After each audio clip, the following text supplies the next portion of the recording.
Hello everyone, and welcome back to the CSM ACC Championship. Today we are at Spa-Francorchamps, and not just the usual 1 hour, which you've been accustomed to in this championship. We are in fact here for 2 hours. We've doubled the length of the race, all for your enjoyment at home and the enjoyment of our drivers. So we have a special 2-hour race here. So it's myself, Chris Reardon, I'm your usual host, and today we are joined by the other host of the CSM Championship, Mr. D Rallyman himself, Dominic Linton. I believe he is with us as well.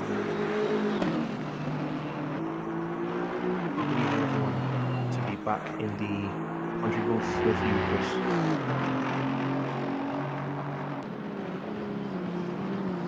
Yeah, so Dom is fixing a little bit of volume with his microphone. We'll just, of course, talk through what's been going on. So, of course, we've had qualifying, the usual setup. 45 minutes of quali. First 20 minutes are dedicated to the GT4s. Last 20 minutes dedicated to the GT3s.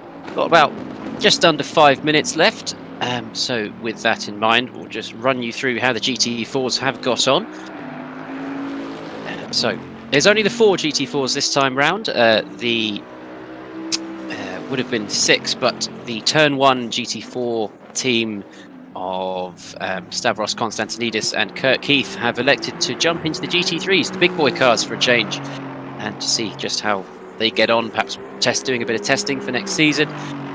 But this does in fact mean that they would most likely give up all chances of winning the GT4 Championship for this season, which is an interesting way of doing things. But nevertheless, currently, well, turned out on pole for the GT4 class is Damieo and his Mercedes AMG GT4. Dami did have a bit of luck last time out. He managed to finish second at Suzuka after Kurt Keith did suffer some pretty serious damage after getting into a altercation, let's say, with his teammate Stavros. But Dami did come across the line second, and now he's gone one better, put it on pole for round 9 here at Spa. Then Michael Somnija in his GT4 Cayman, just the 4 tenths off of Damieo, so pretty close at the front of the GT4 class, quickly followed by Dixon Hurst in his Aston Martin. Another further 6 tenths back, sorry, I should say 7 tenths, and then the rear of the GT4 field, Javon Codrington, in again in the Cayman GT4. So just the 4 of the GT4s. Of course, that does mean there are 13 GT3s to play with, and they are, well, as you can see, heading round now. So I do believe Dom should hopefully have access to the Pitwall Live. Of course, you can at home follow along with this. Pitwall Live, nice handy little application on the interwebs. Just pitwall.live into your web browser. Should bring up all the lap times and live timings of today's events. So, we are unfortunately dealing with a few technical difficulties with the cameras, but we will be right back as soon as possible, so just stay tuned for now.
So, welcome back, everyone. Sorry for that small technical hitch. We just had to sort out some technical difficulties. These things happen. So we missed a couple minutes qualifying there, but I can report that not too much changed, really. Currently still out in the lead is Grant Wilmot, followed by Wilhelm Weirich and then Oscar Sandberg as the top three. Turn 1 drivers. The Turn 1 Pro team of Weirich and Sandberg have opted to go back to their Bentley Continental GT3. And with that, that has been the end of qualifying. So, currently out on track are a couple of the front runners. Grant is still just coming round towards the last half of the lap. Next across the line will be the number 6 of Jelani Patterson in his Huracan Evo. The number 79 car just coming across the start-finish line now. We'll see if he manages to improve. He does manage to improve, jumps up above Stavros Konstantinidis. A improvement of about 3/10 there. A very good lap there from Jelani. Pushing Stavros down into 6th place, who is in fact himself on a lap, although he may have just extended track limits slightly. Next across the line, the number 222 of Grant Wilmot, currently in 1st place, so he in fact does not improve, so has managed to keep it in P1 anyway, regardless. And with that, that is the end of qualifying. So, as the countdown starts, the drivers are magically teleported to the grid through the magic of computer games. They will go through and change their setups, get their race-ready setups, of course slightly different from qualifying, and then their things will kick off. So, with that, let's run you through the grid. In 1st place, of course, the GT3s are leading the way. 1st place, we have Grant Wilmot in his Aston Martin Vantage number 222 car. A 2:18.3, I believe, was the lap time of him. Then, just 1.5 tenths behind, Wilhelm Weirich in the Bentley Continental. And then his teammate, Oscar Sandberg, a further 3 tenths back, again in the Bentley Continental. The pair there electing to go back to more familiar territory. Of course, last time out they were testing a couple of cars. 2 rounds ago at Silverstone they had the Mercedes AMG, and now this time, sorry, last round at Suzuka they had the Aston Martin to contend with, but now have gone back to familiar territory for a event they obviously believe they can win and do best with, the Bentley. Then 4th place, Chris Corbin, Apex Fever Racing, BMW M6 GT3. Putting in 4th place. Chris Corbin has had a good showing the last couple of rounds, got 2nd place last time out at Suzuka, and again on the podium at Silverstone, so a good push from Chris would see him having 3 podiums in a row, which I'm sure he'll be looking to achieve. Then in 5th place, Jelani Patterson in his Huracan Evo. Good couple of rounds for Jelani recently. Podium last time out as well at Suzuka. So again, bit of a push forward. Anything can happen over this 2-hour race. It's a long race, so good to see how he progresses. And now Stavros Konstantinidis in 6th place in the Bentley. As we mentioned before, Stavros has taken place in the GT4 Championship so far this season, but has progressed into the GT3, so the final round of the season. Jamal Badou in 7th place in the Aston Martin Vantage. Usual face, looking always good contender, just struggling to get into the podium in a couple of rounds recently. Perhaps back in Silverstone he thought he deserved one before having a bit of a pit stop calamity. Hoping not to replicate that this time as well. Then Simon Capelli in 8th place in the Bentley Continental. Good showing from Simon, managing to get himself up into 8th place in the top 10. And Omar Badou following him in 9th place in the Aston Martin Vantage. The Bentley of Simon managing to separate the gaggle of Aston Martins that we had last time. Then in 10th place, Havard Rolofsson in the Aston Martin as well. And then quickly followed by the ex-GT4 driver of Kirk Heath in the Bentley Continental, number 138 Bentley. Again, Kirk Heath and Stavros Konstantinidis are teammates. There was a bit of an incident last time out at Suzuka, a bit of a coming together on track in the last portion of the race, which did lead to a heap of damage to Kirk Heath and some afters, we'll say. I'm sure there's a reasonably sized debriefing going on in the Turn 1 camp, so bit of a split up this time though, fortunately, so maybe not a replication of that this time round. Then Charlie Martin in 12th place in her Bentley Continental GT3, trusty car for her. And then in 13th place, Derek Rudder, who's in the McLaren 720S, the number 84 car. So that rounds off the GT3s, all 13 of them. And then there are 4 GT4s, which we have already covered, but I'll run through again. Damio, 14th place on pole for the GT4s, the number 111 AMG. Sorry, Mercedes AMG. And then 15th, Michael Sumneja in the Cayman GT4. Dixon Hurst in 16th in the Aston Martin Vantage GT4 car. And then Javon Codrington bringing up the rear of the field in his Cayman GT4 Club Sport, the number 999 car. So there's about a minute left. And hopefully we have fixed all of our technical difficulties. And I do believe the Morale man himself is with us.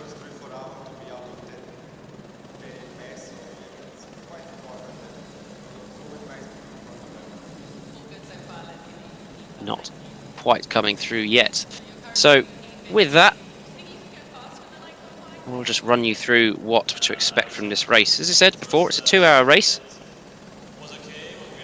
So 2 mandatory pit stops, of course an increase from the one we've had previously. 2 mandatory pit stops to do, which tyres must be changed during both of them. Fuel is up to the drivers really, how they do their fuel. Of course it won't last the full 2 hours, so of course they'll have to take on fuel at some point. Fuel, 120 litre tanks in the GT3 cars, and very similar in the GT4s. Can last about an hour and 20 minutes. Sorry, not an hour and 20 minutes. Yes, about an hour and 20 minutes if you nurse it correctly. But really, you may as well try and time it well enough so within the hour you can refill in that pit stop window. So as the drivers set off on their laps, their warm-up lap, just trying to warm the tyres up, get some heat into the brakes, into the car, just trying to sort themselves out, make sure they're happy by the time they come round to the start-finish line. And so as we look through the field, just a couple of good battles I think we're going to have to watch out for. Of course, there's going to be them throughout the field. This championship has put on a good show, regardless of where you look up and down the table. Grant recently out front has had a bit of a time on his own out at Suzuka. He timed it brilliant, did his flawless race to really just lead from the front and stay there. And the likes of Vajek and Sandberg have had plenty of experience at this track at Spa. They took place in a 12-hour endurance race 2 weeks ago, I believe. Slightly different car though, in the Ferrari GT3, but so they have heaps of experience and did finish 3rd in that race. So looking to replicate all they can this time round in the Bentley. And those 2 driver scores very evenly matched. One to look out for. Then, as you look through, Chris Corbin and Jelani Patterson have put on quite a good few shows together. There's always a good scrap between them. And then, slightly look back as well, we have the... sorry, my cameras have just faulted, but I'm back now. The number 3 Bentley of Stavros Konstantinidis. Stavros always puts in a good show in the GT4s, but whether he can try and replicate that in the GT3s is yet to be seen. Slightly different mechanics, of course, between the GT3s and GT4s. GT3s have a lot more aero on them, they have a bit more mechanical grip as well, can go faster through the corners, so whether Stavros can put his driving skill into practice in these will yet to be seen. But good performance to put it in 7th place on the grid in his first time out in the CSM Championship. Looking further back, the namesakes Badu often find themselves together on track, toing and froing the whole way round. That will be a good battle. And then Havard Rolfsson and Charlie Martin have also found themselves together. That will be one to watch, whether Kurt Keith, currently in between them, will perhaps get in the way or just add to the drama. I hope it's adding to the drama, that's what we're all here for. And then Derek Rudder, the dark horse amongst all of them. Qualifying pace, sometimes lacking, but in the race, just gets his head down, keeps quiet, and just gains places as other people start to fall away. And over this 2-hour race, I think that's where Derek is really going to come into play and just start creeping up the leaderboard. As for the GT4s, Demiao has often said that he just lacks that little final touch in the race, his race pace, but proving himself that he can do it this time round, putting it on pole in the GT4 class. Michael Somnesia is one likewise. He often has the pace of the front-running GT4s, but will just have a few niggling errors in his performance. Think back to Silverstone, he had really good pace. We put it in second P2 back then in the GT4s, then just had a couple of niggling issues. Remember him turning around at Village a couple of times, so hopefully won't have anything of the sort this time. In Dixonhurst as well, he's had a tumultuous time back at Silverstone. He did turn it round or had some contact in the pit lane, which of course did end rather badly. And then Javon Codrington as well. Fewer races under his belt, so I think it's all about experience with Javon. Just see how he gets on and just take anything that comes. So, they're about to cross the line. The race is about to get underway.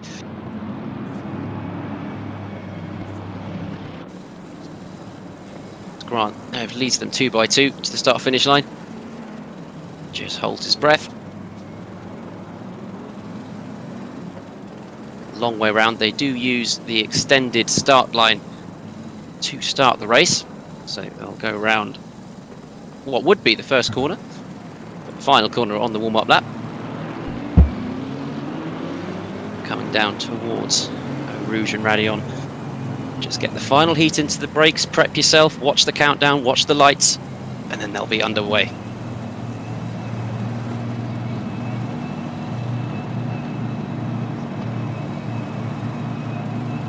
Green line, give it all you got.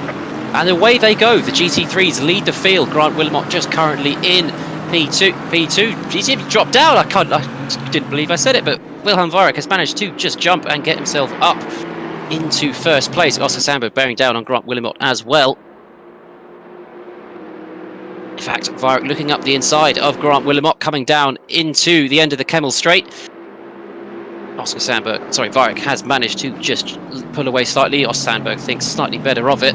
Just decides to tuck in behind. Chris Corbin still behind in 4th place.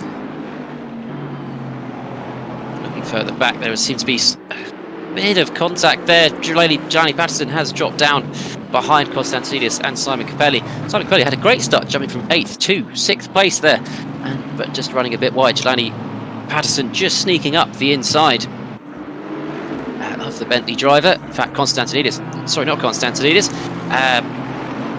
That is the Aston Martin of Havard Rollefson looking around the outside, and he's got Omar Badou for company as well. This is a very action-packed start. Trying to look further back through the field. Omar Badou, in fact, does make it past Havard Rollefson. Jamal Badou has dropped back slightly, a couple places. And amongst all that, Kirk Heath has managed to hold position with Charlie Martin and Derek Rutherford just behind. Look back to the GT4s, it's all proceeding as normal. We have that grid quite nice, tightly packed. Demi leading the way. Back to Michael Somnesia. Dixonhurst, Javon Codrington, all... in fact, Dixonhurst has managed to drop behind Javon Codrington. Aston Martin just behind the Porsche there, so maybe a bit of drama for Dixonhurst as you just see him run wide through that final corner. But looking back towards the front of the field, Wilhelm Weirich just starting to pull away out the front. Just to see Grant Wilmot just struggling a bit coming into the bus stop chicane. That does mean Sandberg can give it a run down the inside. But that does then also mean Chris Corbin will have a look as well, perhaps.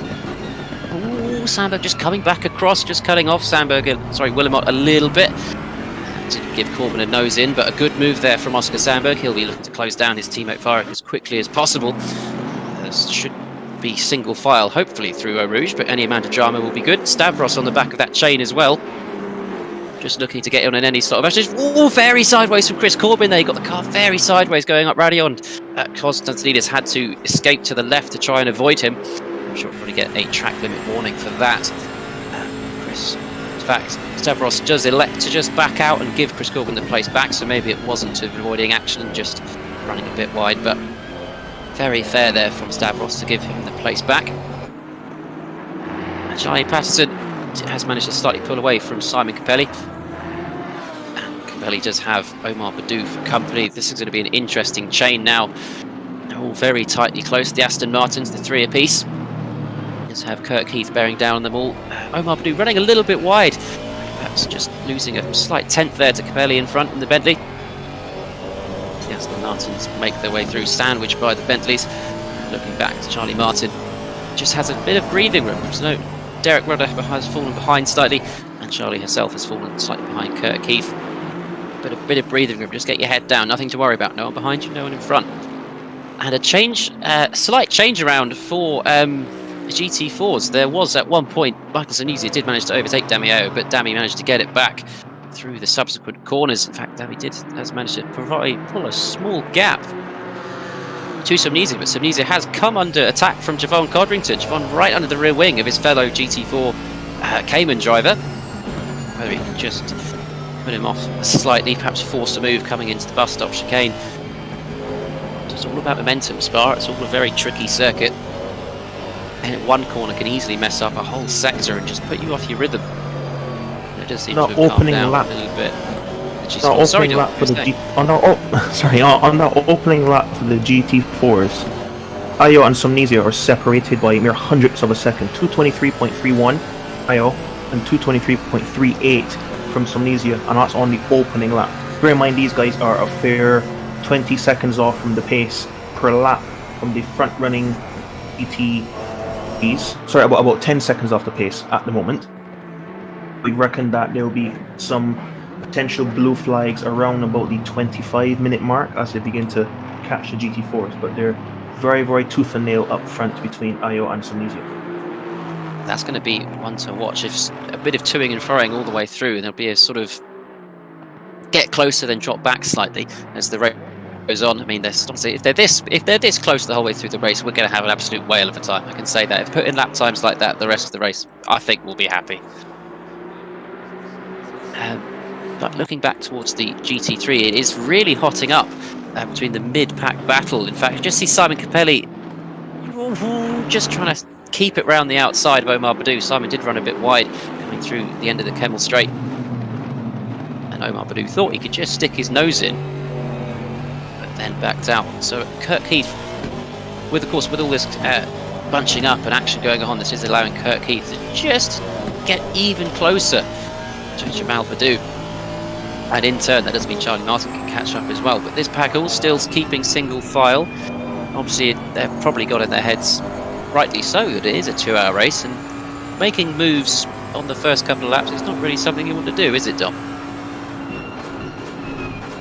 No, it's not.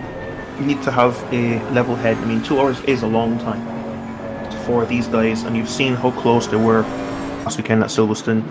And particularly the round at Kyalami out to mind as well, where there was constant juggling between Apex, Fever, Vinci and the Turn 1 drivers right the way through the entire race, and that's just 1 hour long. What's currently really a sprint format. Well, this is going to be very, very tooth and nail. And even through the GT4s are just beginning to separate now from the timing sheets. So Ayo and Somnisia are beginning to break away from the rest of the pack. Yeah, there does seem to be a bit of a split in the middle of those GT4s. Somnisia and Ayo just making a break for it, it seems, with some Hurst and Codrington just trading round again. Codrington just made a slight error, I think, and Hurst managed to capitalise. But there has been a trade of places in the GT3 battle between Heath and Badu. It just seemed that Jamal Badu has managed to just grab the place back off Heath, but side by side they go, nearly side by side they go, going into Eau Rouge. I don't know whether Heath will just back out of it. Nope, they just go. Oh god, I thought they were going to go up 2 by 2, but no, decided to back out of it. Heath did in fact back out of that, rightly so. I think Jamal did run a bit wide there on the top of Reardon, but going on lap 3, going 2 wide up Eau Rouge, that's the opposite of what we were just talking about, isn't it? Exactly the opposite. I must say they're getting their arms out already on the 3rd lap, and we're only 8 minutes into this 2-hour race. There's so much to play for. There is. It's one you just getting a rhythm is the most important thing in races like these. Find your pace as soon as possible. Find a good point. Find your braking points. Find your reference points. And just don't allow anything to be left to chance. Going 2 by 2 up. I must say, Chris Corbin is a purple in Sector 1 with a 40.9. The only driver to be into the 40s at the moment in a GT3 car. So Chris Corbin, making a statement. Both him and Jelani Patterson are driving on their own solo today. They don't have their teammates for Apex and Vinci Boys Racing. So they have all the work cut out for them. Running in 4th for Corbin and 6th for Patterson. Yeah, so all the pressure is on their shoulders, but they've pulled it off in the past. I believe, hopefully they can pull it off again. I don't see why not, personally. But they'll just want to look out for. Chris, obviously seeing that Grant Wilmot and Sandberg had their little scrap, as has just spurred on Chris to try and get in on the action as well. He doesn't want to fall away too much, but he also has Stavros for company as well, very close behind. I do see a yellow flag slightly further back. The number 138 of Kirk Heath may have ended up in the wall just coming into just before the bus stop chicane. There was a very heated battle between Kirk Heath and Jamal Badou just before we left them, and Charlie Martin has managed to get past as a result. Whether Kirk Heath, he hasn't dived into the pit lane, so I don't think there's any serious damage on that Bentley there. Wonder if you had a high-speed spin through Blanchimont, because it's not unheard of on the opening laps to just get it slightly wide onto the Astro. I think that might be. I think that's exactly what he's done. The sort of position he ended up, yeah, just on the Astro, light up the rear right, send it round. That's been done before.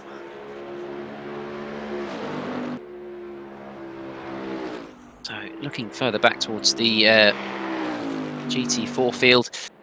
Dixon Hurst has managed to close the gap to Michael Sonija just slightly. He's down 1.3 seconds behind, managed to gap Javon Codrington as well by 4 seconds. So Codrington had a slight incident that, of course, allowed Dixon Hurst through originally.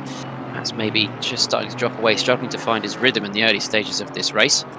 And that means Damieo is just slowly starting to check out. He's left his hotel room and making his way towards the reception desk. Hello, Dan, it's Kian.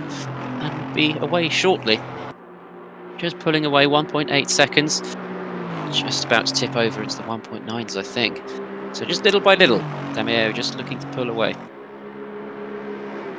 0.4 of a second is a mammoth gap to pull on Sector 1, which is all high speed. So not only checked out, he's left the keys, packed his suitcase, and he's out of the building. Damieo his way.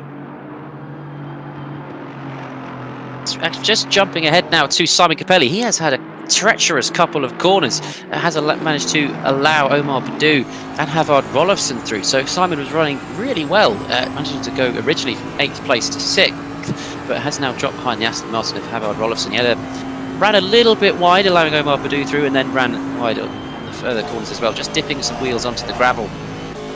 Losing some momentum, allowed Havard Rolofsson through. But he's now got Jamal Badou bearing down on him for company. Jamal has a little look going into the bus stop chicane, thinks better of it, not quite close enough. As long as Simon keeps it together, gets back in his rhythm. Runs a little bit wide coming out the bus stop, but just getting that extra bit of momentum perhaps he felt he needed to pull away. So, good stuff. Mo Simon having a huge look down the inside of Havard Rolofsson there.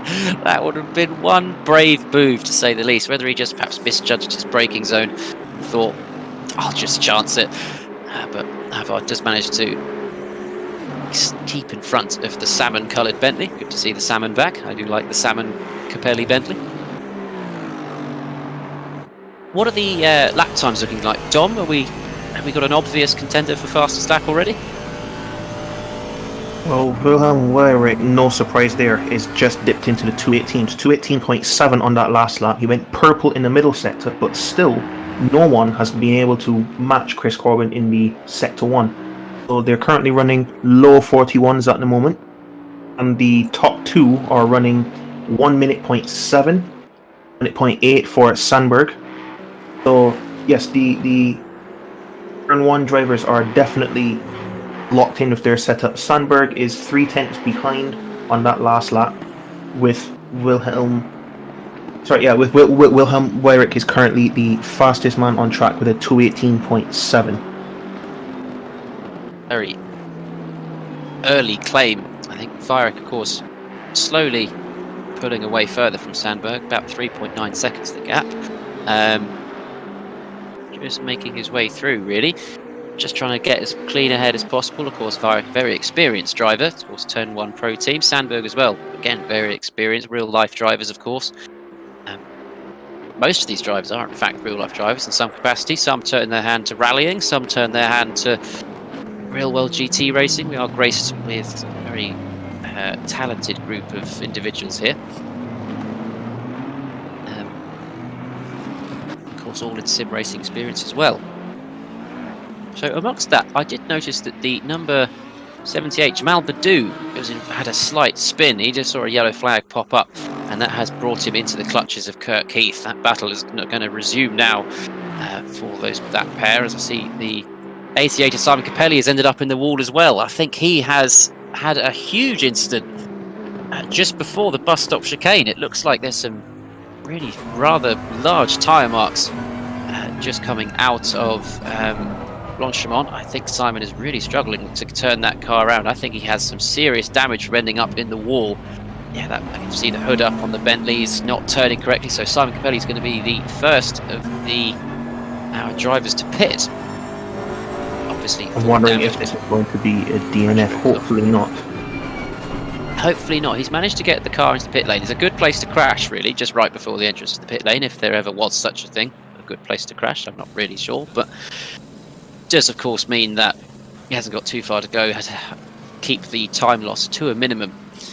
But it's very unfortunate for Simon. But as it's a long race, plenty of other drivers might end up in the wall facing backwards, so he could easily make those places back towards the end of the race. Yes, indeed. And also, it's not necessarily that detrimental to his race, with it being 2 hours long. We're only about 16 minutes into this race so far. So he could put some tyres on and decide to go long on his stint to then try and take the fight back to the guys in the midfield pack with the GT3 car. So it's still not over yet for Sam Capelli.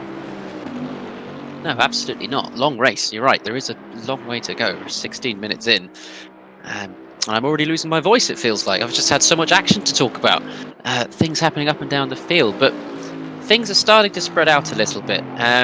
Little pockets of drivers have emerged. Of course, Vajric has... In fact, the gap between Vajric and Sandberg has come down slightly. Sandberg has managed to pull it down by about 9/10 over the last 2 laps.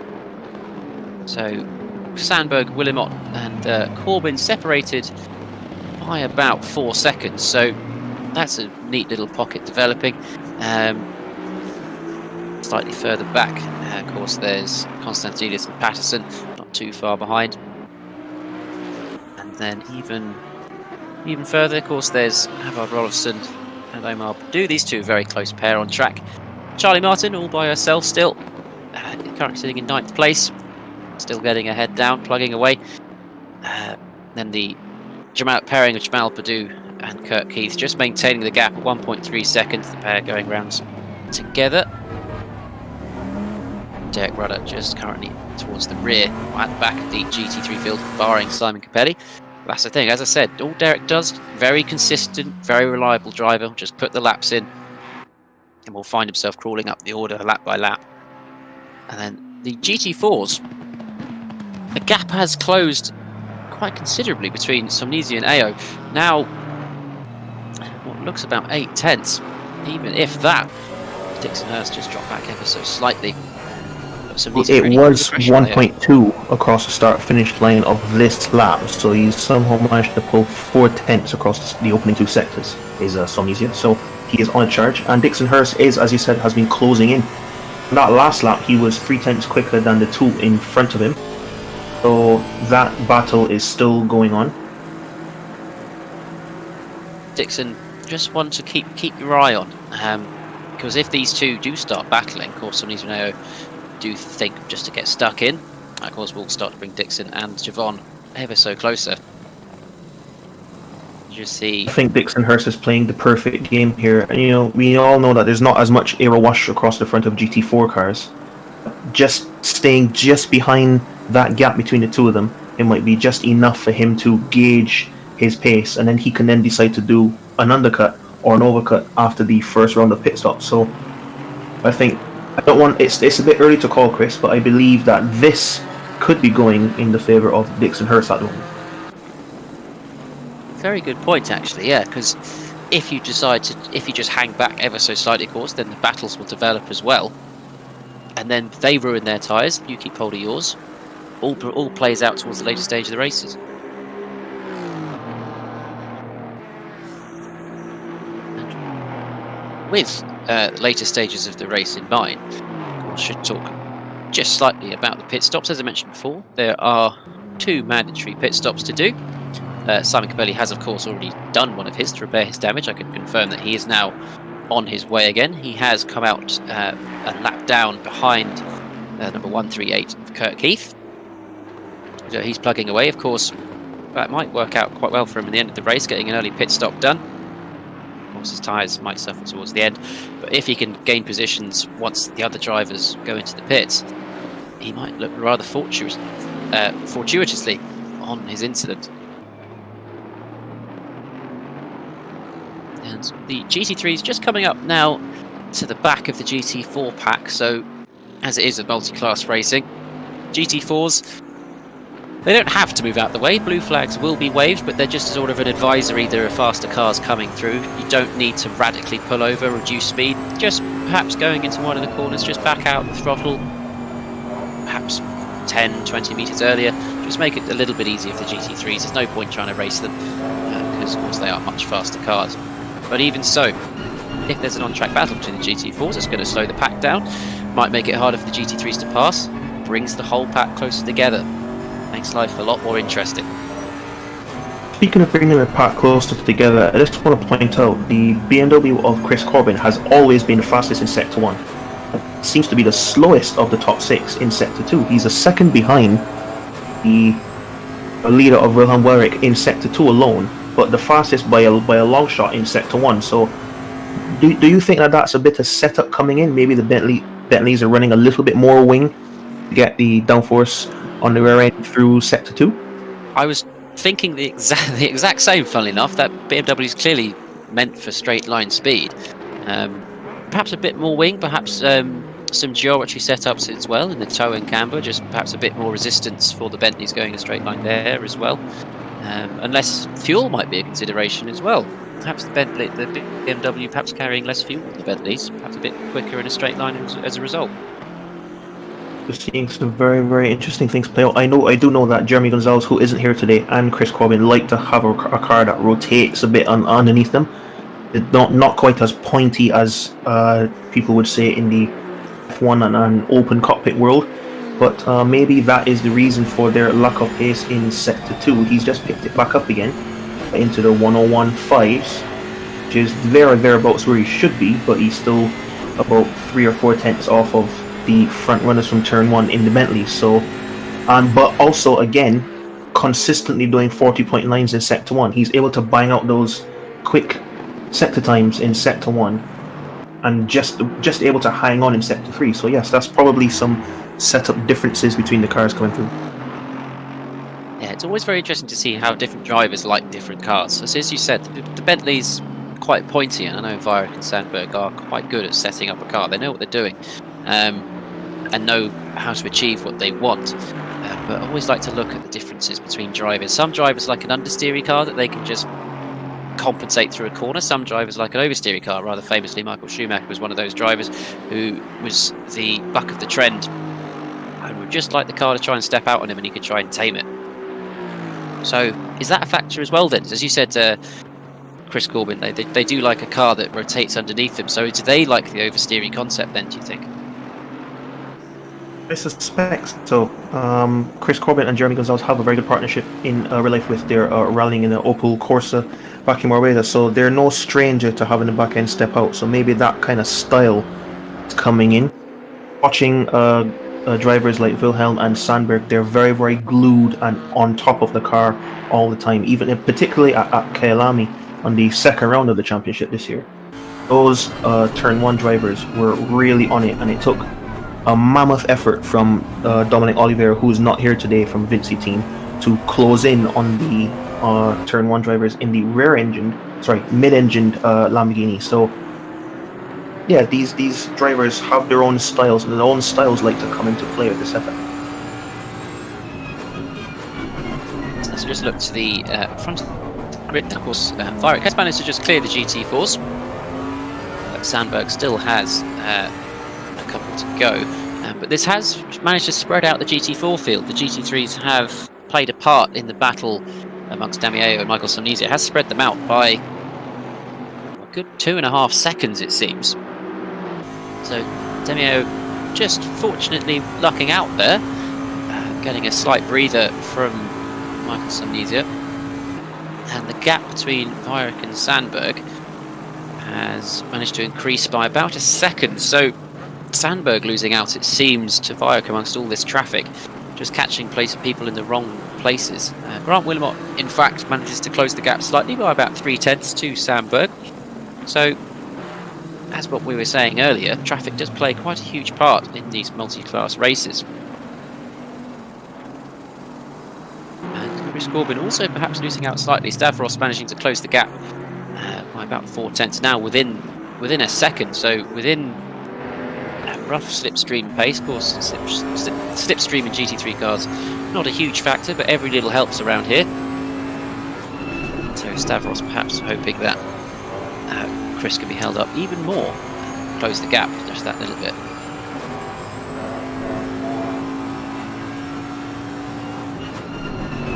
The closest on-track battle right now is between Omar Badu and Havard Rolfsson, about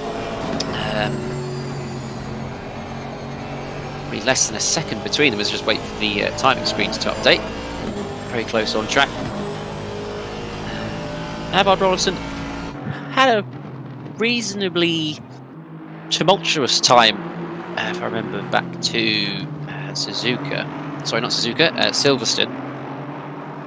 Had a small couple of incidents, had a fairly good battles as well with a few of the other drivers. Just been slowly improving race upon race. Been good to see the progression of a lot of these drivers. I said this last week at Suzuka, but the progression is something we do look for at the CSM Championship. Of course, we have a multitude of different abilities.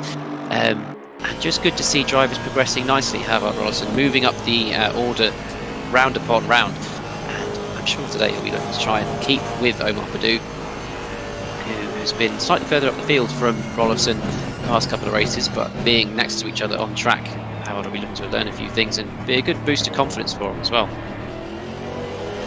Indeed, he's currently actually a second quicker on the previous lap. You'll see as the timing sheets update on this one, it looks like he's a 10th quicker on that lap just completed. On a lap before, he was on lap 10, he was a second quicker than what we do, so Rolfsson definitely on the charge.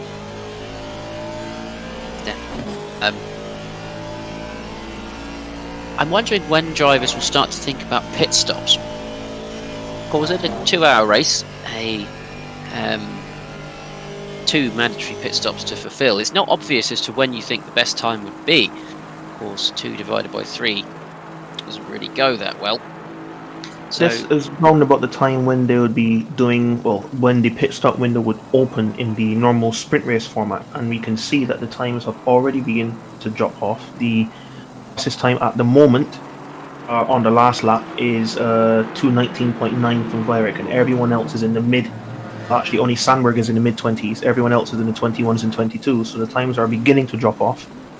But no one has been even close to low 41s in sector 1, which is probably the most, well, it is definitely the most open sector and less demanding on tires. So maybe tires are either just beginning to go off into the grading stage, or just beginning to settle into a groove and try and stretch the tires a little bit longer past the half-an-hour mark.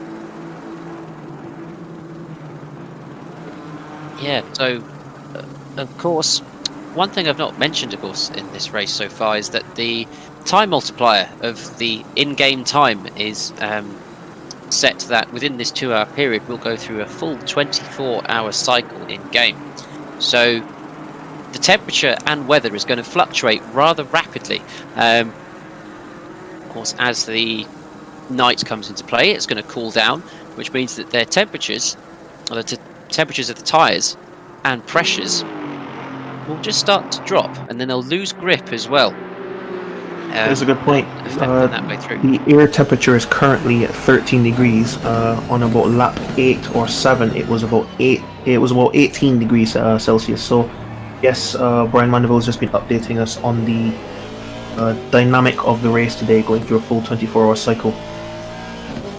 Yeah, and it only takes a couple of degrees difference as well to completely throw the tyre pressures. And all his previous strategies, thinking, oh, the tyres are feeling pretty good. 2 degrees drop, and all of a sudden your tyres are wearing at a much faster rate than what you might have been prepared for or expected. It can completely change the dynamic of a softer compound tyre by a couple of degrees to make it feel like a harder compound, especially if you have it at the wrong time in your stint as well. If you have it at a time where you're still burning off fuel, you're not at the end of your tank before you come in for a pit stop, that could completely throw off the balance of the car. We know that the balance of the car is critical in GT racing. It really is. It's all, yeah, as you said, it's all about balance. And I just noticed that Simon Capelli has, I think, rather unfortunately been involved in another accident in roughly the same place as he was last time. I can see his Bentley crawling into the pit lane with what looks like some more bodywork damage on it. That's very unfortunate for Simon there. I just managed to see him just cutting across the grass, across the bus stop chicane. Very unfortunate for Simon there as he pulls up in his pit box, looking to just repair the car. Of course, that will mean that he would have completed all of his mandatory pit stops, but very early on, he's still got an hour and a half left of the race. If he can make the tyres last that long, that would be quite impressive, but I'm not sure the fuel will last an hour and a half. So I expect that if Simon does manage to get that car repaired, his mechanics do the job, he's going to have to take another pit stop again anyway. So just interesting to see how the rest of his race progresses. It will mean he is several laps down on the rest of his competitors, so very unfortunate for Simon there. He would have dropped 2 laps down. Yeah, as just start to look further up the field, Grant Willimot has come just within a second of Oscar Sandberg now. Oscar's dropped slightly further back from Weirich, so whether Sandberg is struggling with his grip levels or had a slight error, but Grant has managed to close the gap to within a second of Sandberg and is closing corner by corner, Dom. He has. He pulled a second out, or well, just about 9/10 out on that last lap. He's already on another storm, putting in 3/10 as well, going up sector 1. So Wilmot definitely beginning to come back. We have seen though that although the Bentleys have been a very, very well balanced car, the Astons have been taking the fight to them at the end of the first stint in the sprint races. Maybe that is the strength of the Aston GT3s coming back in now at this half an hour mark. They are slightly more accustomed, or Grant's setup is slightly better suited to these cooler conditions. Perhaps he planned slightly differently to the other 2 drivers and thought he might have a better chance in the evening part of the race. It's not unheard of for drivers to think, let's sacrifice the first half because we know we'll do that much better in the later parts of the race. Yes, indeed. Also, the air temperature has also dropped another degree. It could be that the heavier cars of the Aston and the BMWs are beginning to come to life, because Chris Corbin has just dipped back into the 219s, following in Grant Wilmot's footsteps. So there's lots of juggling to and fro with the timing at the moment. I can see the GT4s of Dami Ayo and Dixon Hurst have come into the pit lane, are and just starting to make their way around leaving. So the GT4s of Ayo and Hurst blinking first. That does of course leave some easier in Codrington to scarper away and see how much of a difference they can make. But a relatively early pit stop compared to the other drivers for those GT4 pair. There's 1 down, 1 to go for them. Am I eyes deceiving me, or how? So we'll be taking a short break just to go through some technical issues and sort some camera angles out for you guys watching. So we'll be back soon.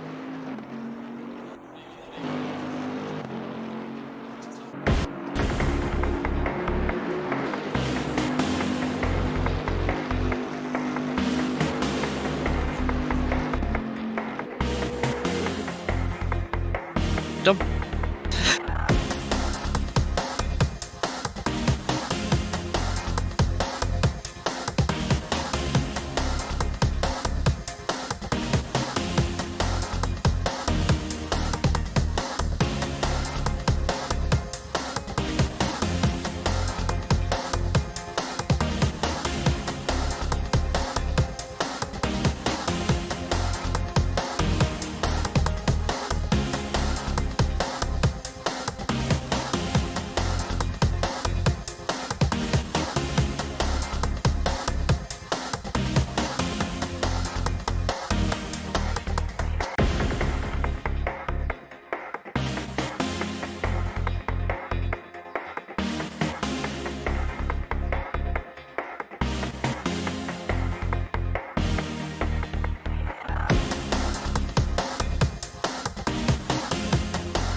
So hello again, everyone. Sorry for those slight delay there. Just fixing some technical difficulties with our cameras, but we're all back now. We're all good. As we can just see, look at Omar Badu has in fact been overturned by Havard Rolofsson. Havard moving up into 7th place as they made that move into the bus stop chicane while the cameras were away. Now creeping up back of the GT4 pair of Dixon Hurst and Michael Somnesia. So Somnesia actually elected to stay out a little bit longer than Dixon Hurst, but that hasn't seemed to have paid off. Dixon has managed to jump Michael in the pits. Michael Somnesia currently 2.5 seconds behind Dixon Hurst, and just spreading slightly as well with the GT3s coming through. A bit unfortunate there for Michael, but well played by Dixon to pit a little bit earlier, get the undercut on him, and still trying to close down Damiao. He's a further 20 seconds ahead of Dixon Hurst and Somnesia, with Javon Codrington yet to pit in the GT4 class. He's still pounding around, happy with his car. But there have been no such undercuts or overcuts as of yet to unfold in the GT3 class, as we just see Charlie Martin coming through the second half of the pit lane here at Spa. I'll be interested to see where she comes out relative to Kurt Keith. Kurt Keith just coming through the bus stop chicane, but Charlie should come out just about in front of Kurt Keith, I would hope, if my timings are correct. The front, the top 9 are still yet to pit, so the back of the pack hoping to try and do something different, just to spice things up and see if they can make any avenues, any inroads into the rest of the field.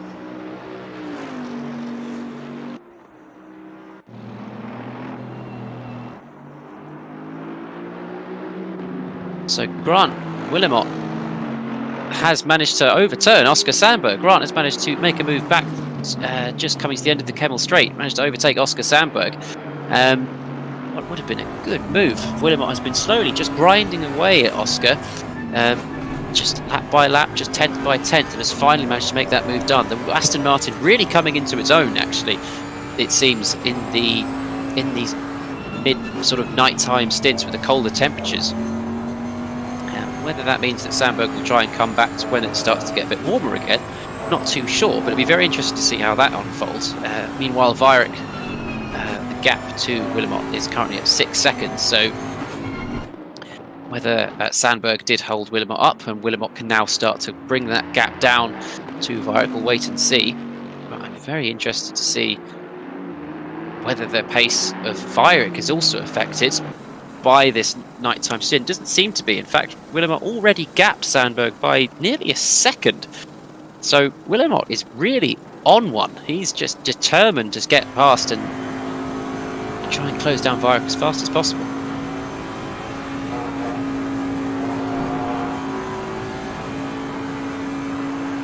In fact, I'm just looking at a race in the pit lane taking place between Omar Badou and Jamal Badou. The Aston Martins are right next to each other in the pit lane. They went through the magic of ACC. They were through each other at one point, driving each other's cars. But they're coming down the pit lane, and this is going to be still for position, this battle, and they are nose to tail coming down the pit lane. So Jamal's going to have the advantage. No, it's Omar. He is behind. Omar is going to have the advantage going into towards the end of the Kemmel Straight. That's like a slight bit of slipstream, assuming they don't come out in the way of anybody on track. As they make their way out of the pit lane, pit limit is off. Of course, very narrow pit lane here, and those bollards on the left, those concrete blocks, just make life that little bit interesting. And Jamal just getting a little bit too much of the loud pedal. Little squirrel coming out the pit lane, coming up Reardon. Omar looking to the left-hand side. Jamal covering very early. Omar perhaps doesn't have quite enough overspeed to make move. Has a look to the inside, but just thinks better of it. Stays behind. Not going to try and lunge from that far back. But this is going to be the current battle to watch. Amongst all that, Havard Rolfsson and Stavros Konstantinidis have both pitted as well. Of course, Rolfsson and Omar Badou were on track next to each other before Omar decided to bail into the pit lane. So Omar's looking for the undercut, but now he's tied up with Jamal. It looks like Omar's advantage from the fresher tyres might just be consolidated slightly by the battle.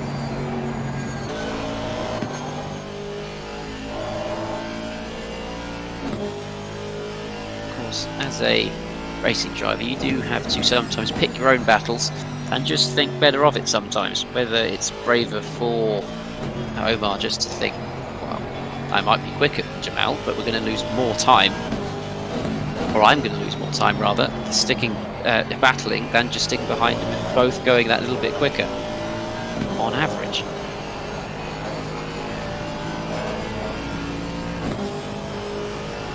I'm going to take a look at the moment with the GT4 cars.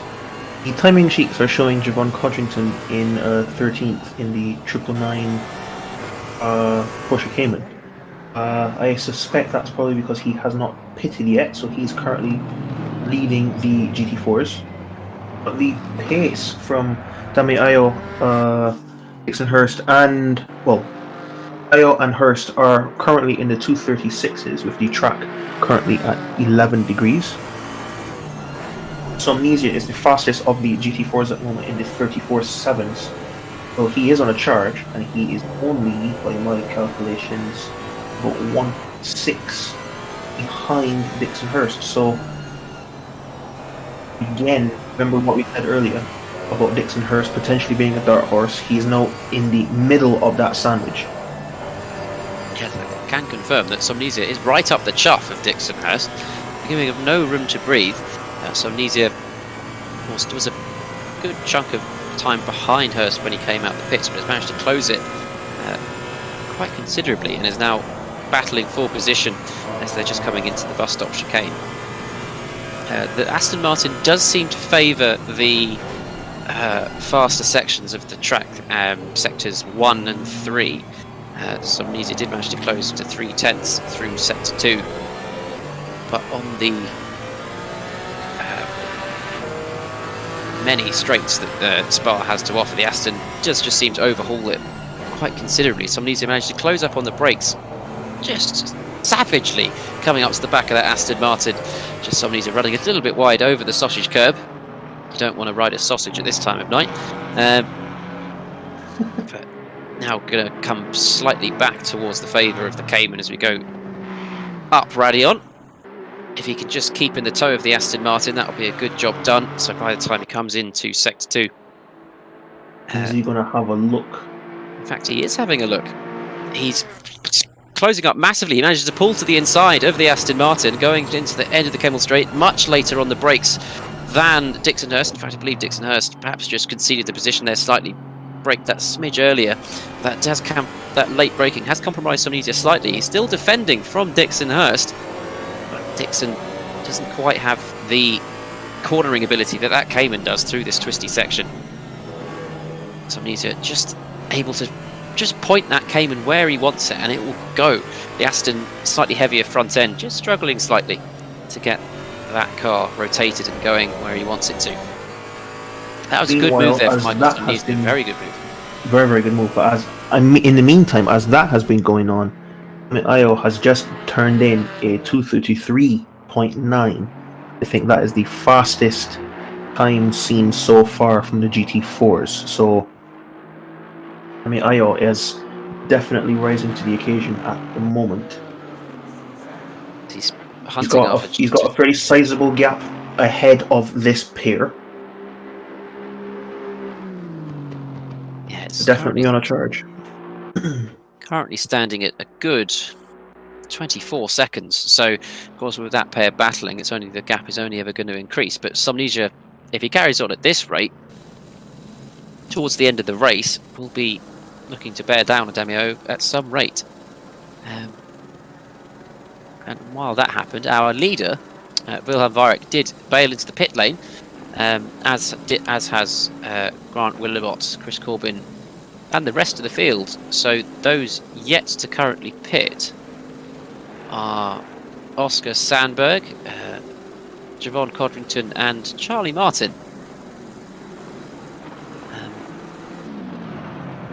Sandberg is known for going very, very deep into the stints on the tyres in the sprint races, so maybe this is a bit of tactics to split them at the moment, the Turn 1 drivers.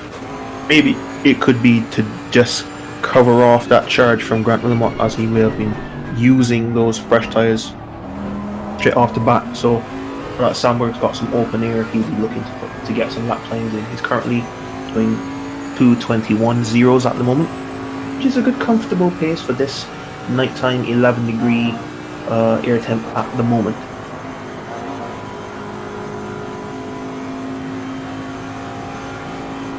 Yeah, it's just interesting that the split strategies between the pair. Grant Willemot is now only 3 seconds behind Weirich. So what you're saying about perhaps potentially covering him off might very well be true. Come to the next pit stop window. Of course, Sandberg would have had the fresher tyres, and Grant is most likely going to be pitting earlier. Sorry, Willemot will be pitting earlier than Sandberg next time, so they will come out on track potentially quite close together. If Sandberg can hold him up later in the race, perhaps Weirich could extend his lead a little bit more.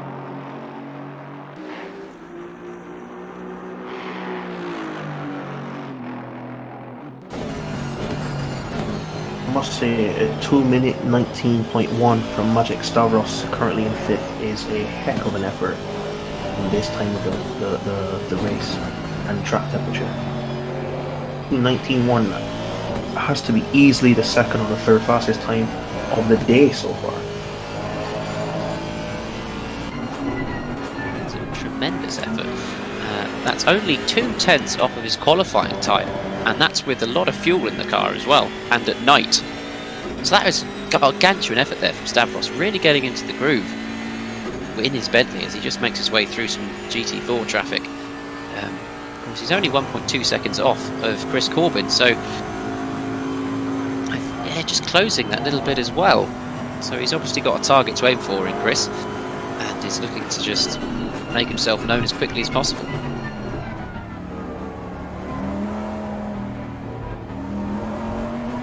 In fact, Javon Codrington has pitted now, so Javon dropping back through the GT4 order as he just gets moving again as Somnesia and Hurst cross the line. So Javon going to drop to the back of the GT4 grid.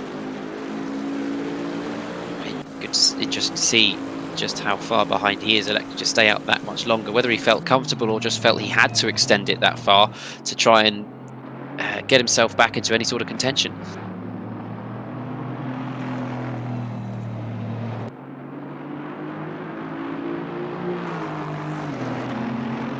I have a tyre graphic here which is quite interesting on the Pitwall Live. Sandberg is currently on 22 laps on his set of tyres, whereas Willamot came in on lap 18 and Vyrick came in on lap 19. So Sandberg just stretching those tyres, but still able to keep up a fairly decent pace. Is impressive from Sandberg. So that Bentley's really set up for the long run. Yeah, this could also be a potential upset, and he may end up overtaking the pair of them, coming up with the lead after his next pit stop if he can just stretch them a little bit longer. He is in open air, doesn't have anyone bearing down behind him. The next car up the road is the number 79 of Janani Patterson, so you won't be challenging him anytime soon. Johnny Patterson just going through Pion while Sandberg is heading up to the left-hander no name, so there's no threat of being backed up at the moment. With all that open air, like you said, just getting through the laps, putting the times down, and if it's at all likely that Vyrick and Willibot will get closer together on track and they start scrapping, and just again fall into the hands of Sandberg even more. The one thing to note though, which we are overlooking slightly, is as it's getting cooler, that's helping to stretch these opening stint of tyres that little bit longer. They don't have the heat to tear the carcass of the tyre apart. So I think that is what the turn one driver Sandberg is capitalising on. We'll see if he dives in the pits this time, but I reckon he'll go to about lap 24 before he then comes in for his second set of tyres. By then, the other two in the top three would have tyres that are already 4 or 5 laps old. So that is a very, very interesting strategy. It's just I can't help but think that he's perhaps pushing it too long. There comes a point when where those tyres aren't going to be able to deal with the cold temperatures. They would have lost so much that it's just going to fall. Hit a cliff essentially and just fall away, and whether he'll hit that I don't know, but lap upon lap he's getting closer to it. It is 10 minutes past 2 in game, so I reckon the temperatures, the air temp and the track temp won't be dropping much more from this. I think they'll probably stabilise and start to come back up again. So any minute now, I reckon at the end of this lap is his do or die time, taking a fight back to Vyrick and Willamot. Otherwise he'll be a sitting duck at the end of this stint. Then on this lap he's going to have to contend with the GT4s of Somnesia and Hurst, who are still only separated by 9/10. So if they cause him many troubles trying to get past, if they're locked in a battle, they're not going to want to let him pass that easily and potentially jeopardise their own race. So Sandberg's going to have to look to get past them as smoothly as possible for his strategy to stand a chance of working.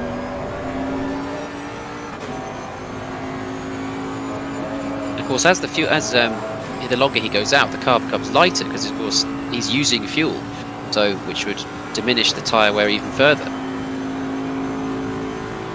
Yeah, it's a very interesting one. We don't know the numbers on what his setup is to be exact, so anything could be happening. I imagine they'll be changing brake balance a lot throughout these nighttime stints to try and get the car rotating but not stretching the limits of the tyre. So it must be hard work out there not just being in the dark, because that it looks very, very scary to be driving, but also just from managing the car and managing the tyres. You need to have a mind of steel just to concentrate, because of course with all the lights coming past you, sneaking up on GT4s, and you're not sure what they're doing. You'll look after yourself as well as watch all the timings around you. It's a very grueling task.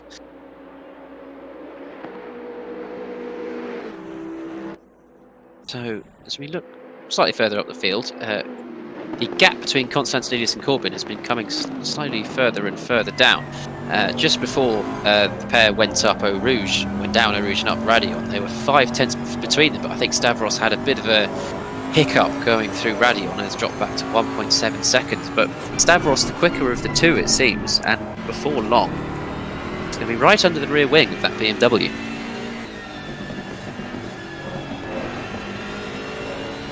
They head through No Name. That Bentley just seemed to just be turning that slight bit better than the BMW. I'm wondering whether Corbin's car perhaps not quite as well suited to these nighttime runnings and cooler temperatures than the Bentley. Well, we did see earlier in the day that the BMW was not suited to Sector 2 period. So that is definitely showing Corbin is half a second slower than Stavros in the middle sector alone. So that is probably where all the time is being made up between the pair, that is the battle for P4 at the moment.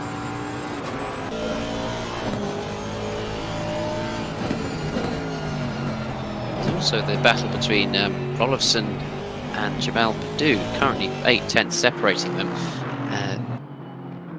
When we last saw Jamal Padu, he came out just in front of Omar Padu, but has managed to gap Omar by nearly 7 seconds and close the gap to Havard Rolfsson. The Aston Martin pair, number 18 of Rolfsson and the number 78 of Padu. As Padu just running a little bit wide, coming around Pouon, but has managed to close the gap even further to Rolfsson. Padu is a lot better, a lot more confident on the brakes than Rolfsson. It seems closing right up. I'm wondering whether Rolfsson is just struggling with the tyres. Padu just having a look, just in fact thinking of sending it. He does send it. There's contact between the two. That is very tumultuous for the pair. Padu just giving a little nudge as well, sending him on his way. But that was a very risky move there from Jamal Padu. He should not be sticking the nose in there. Rolfsson's always going to try and close that off, as he's rightly will do so. There's not a heavy braking zone for Padu to try and outbrake him, so very risky move. Obviously didn't pay off, and a bit of a silly move, I think, because he's jeopardised himself as well, and has allowed Omar Padu to close the gap by about 2 seconds. That's very, very brave. I mean, the tyres between Jamal Padu and Rolfsson, they're only 1 lap different. Padu being on 7-lap-old tyres, whereas Rolfsson is on 6-lap-old tyres. So that, I don't want to say it was a bit desperate, but having a run like that coming out of Pouon, you have to be a bit more sensible going into that section on the brakes, especially in these times. Track temperature is now back up to 11 degrees, so I suspect things are going to start to warm up. Sandberg is still out on the same tyres. Actually, hang on. And he's just come into the pits, Sandberg. No, just coming to the pits. Okay. Yeah, you said you got it right. Lap 24. You said lap 24. He came in. And to point out, Wilhelm Weyrich is on a stormer, fastest lap of the race so far with a 2:18.591, 2 tenths faster than his previous best. So he's really researching on now. Yeah, I mean, as still in the 41 to Sector 1 though, so he's still not hooking it up in Sector 1 as Chris Corbin was earlier. But he's in the 1 minute 1.7s in Sector 2, which I believe is a purple sector for that one as well. So Weyrich is on a stormer. And as you were talking there, Dom, we in fact saw Jamal Padu just absolutely savagely send it. He licked the stamp, first class, signed postage, sent it up the inside of Rolfsson, and I think he clearly felt bad going through the source and gave the place back. But Jamal getting a little it's getting a little heated with Rolfson. I mean, Omar Badu has managed to close the gap to 1.4 seconds while all that was happening. So Jamal's just got to be careful as well while this battle goes on. This is the closest on-track battle going on right now. And these three Aston Martin drivers are all going to be elbows aside if they're not careful. They don't want to have all three of them on track together.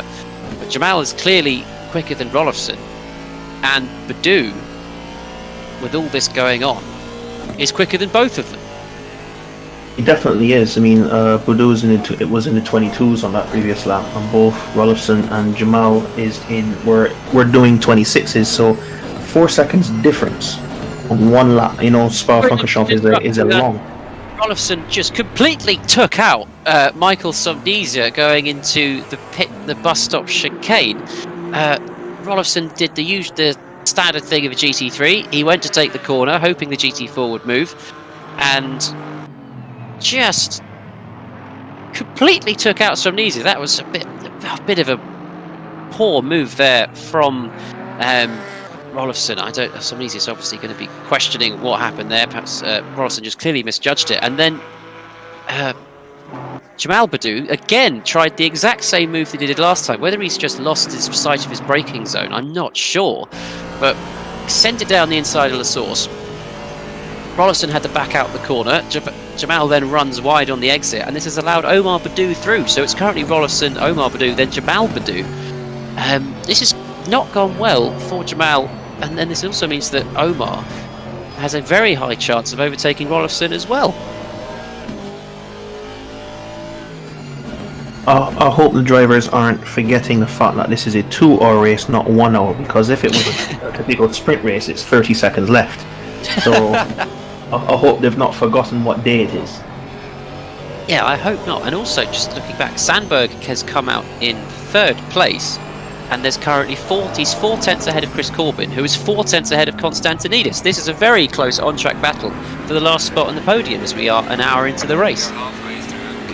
Can't help but feel like Sandberg got that one wrong. I mean, he's got way fresher tyres, by 8 laps to be exact, on the 2 ahead, but I just think he just may have just taken that first stint a little bit too long. Maybe lap 22 would have been the golden number, but you know, I'm not the one driving the car, and Sandberg has pulled out some very, very good drives on his second stint of tyres in the sprint races, so there's yet to be seen what he can produce in the second half of this race today. Yeah, the second load of pit stops is really, I think, where Sandberg's race is going to be decided. Of course, as you said, he has got much fresher rubber right now, so I expect him to start pulling away from Chris Corbin, but that Bentley's clearly not performing too well in this nighttime running. And as I say that, Kirk Heath has picked up a drive-through penalty for track limits. The first track limits penalty of the race, of course, as it works. Rule of 4, so you get 3 warnings. The 4th one is a drive-through penalty, so Kirk Heath, the first one to pick up a drive-through for us as he's just coming in to serve it. I'm, in all honesty, quite surprised we've not had one already, but drivers clearly, on the most part, sticking to the track limits.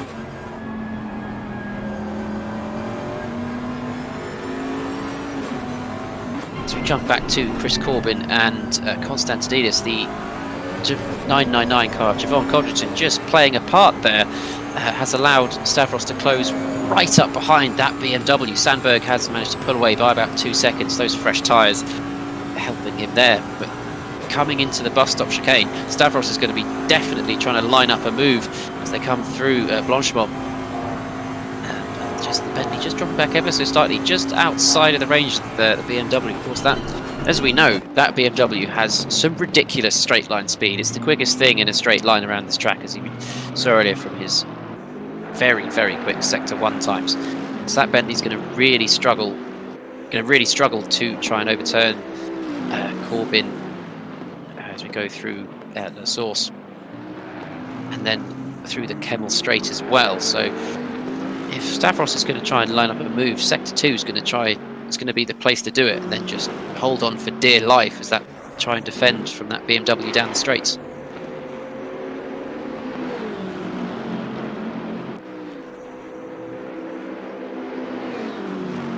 Just looking at the times here from Oscar Sandberg, he's already beginning. Well, he's pulling away from Chris Corbin, but he's not closing on the pair of Voyrich and Wilmot up front.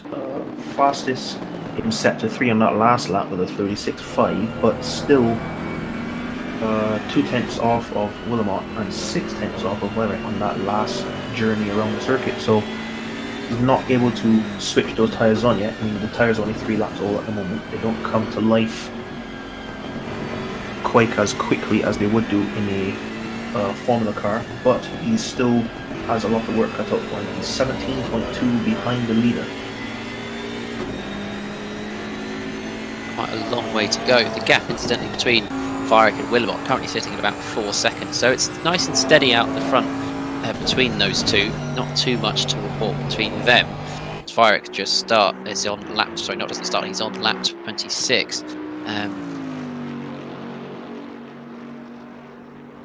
But the battle between Corbin and Stavros is still a hot one.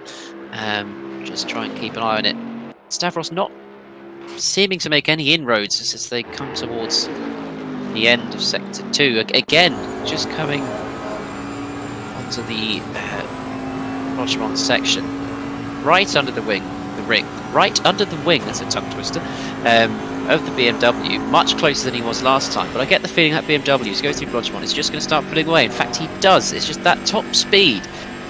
Definitely a bit more wing running on the Bentley than the BMW. I think that's the synopsis there. But Stavros just having a look around the outside, perhaps just thinking of what he can line up next time round.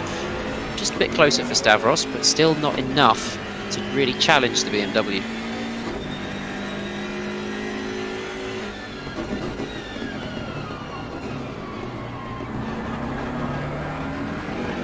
It must be frustrating. This reminds me of the opening round this year in IMSA, the 24 Hours of Daytona, where the Porsches were quicker through the infield section of Daytona, but then once they get onto the ring, the BMW just pull away massively.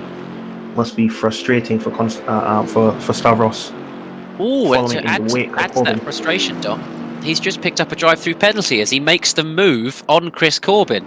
That is a big turn-up for the books. He's managed to get past Chris Corbin going down into the Kemmel chicane, but has picked up a drive-through in the process. That's a shame. Oh, he'll be absolutely gutted with that. He's done so well to try and overturn Chris, but has just undone it with that drive-through penalty. He's going to be kicking himself. It's been very, very clean between the two of them as well. There's not been any contact from what we can see. It's been true hard racing. I wonder what that penalty was for, though. Is that track limit? Yes, I believe it was track limits, yes.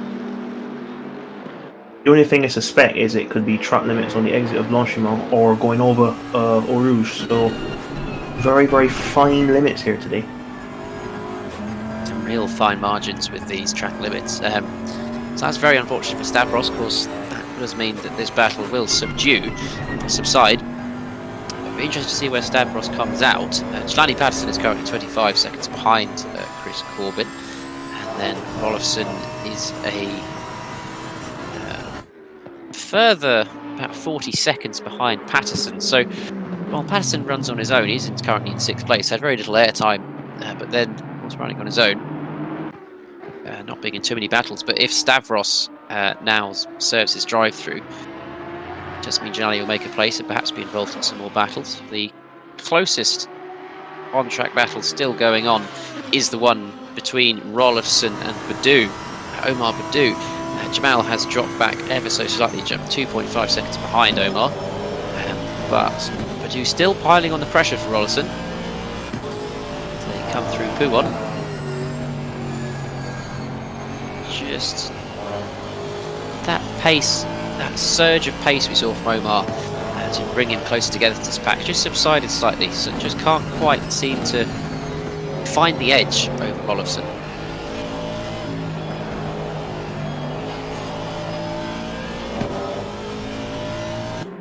So as it reaches just gone 5:30 in game time, there's 52 minutes left of the race. This is where, of course, the temperatures will start to heat up again. tyres will come into play. Things will start to heat up. This is where I expect Sandberg will be good to see the sun come up. This is where his car will come back into life, and I suspect the same for a few other drivers as well. Life will start to get a little bit nicer for them. Heating the tyres, a bit more grip, and be able to go that little bit quicker. That last lap. Yeah, so Stavros is in the pit serving his drive-through penalty, but on that last lap, Hurst did a 2:47. That is miles off the pace. I'm not sure if he had a spin or an issue, or if it's an issue with the timing on pit wall. No, he's just served his pit stop. He has just served his second pit stop, so he blinked first amongst the GT4s for the second unusually time. early. Yeah, he's pitted very early, 50 minute stint for his last set. It's going to be quite a long while for a GT4 car. But it worked last time with Tunisia. He got the jump on him, so if he's looking to try and grab that second place, if it worked last time, it might work again.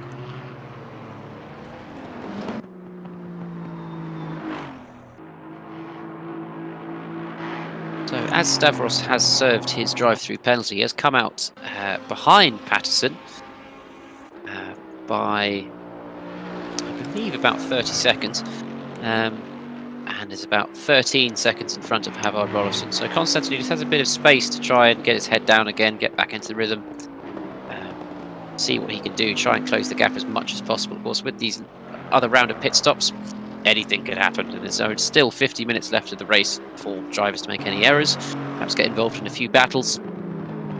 As I said, a lot can happen. Sandberg is beginning to pick the pace up. He's just done a 2:18.9 on that last lap around. So he's fallen back to 20 seconds away from Vlerick, but he's now beginning to open the taps a bit. And Wilmot has been dropping off from Vlerick as well, so he's now just over 6 seconds back in second. We could have a fight on our hands for the third spot on the podium, because Chris Corbin is only 5 seconds behind Sandberg. Yeah, and with it beginning to warm back up, it's 13 degrees air temperature at the moment, so it is definitely warming up again. You'll definitely see that BMW power in Sector 1 and Sector 3 come back into play as it warms up. So has Vlerick just put his foot down, or has Wilmot dropped back, do you think? Is this where the Bentley starts to come into its own again? The warmer temperatures favour the Bentley over the Aston Martin, or has Wilmot just had a couple of sloppy laps? No, I reckon you've answered it just there as it's beginning to warm back up. We did see when when the temperatures plummeted, that Wilmot completely came to life and was on a charge, and now at the time the temperatures are coming back up, he's beginning to go slower again, and the turn 1 drivers in the Bentley cars are beginning to then have an answer. So I think it's purely and simply the setup of that car in the balance with the air and track temp.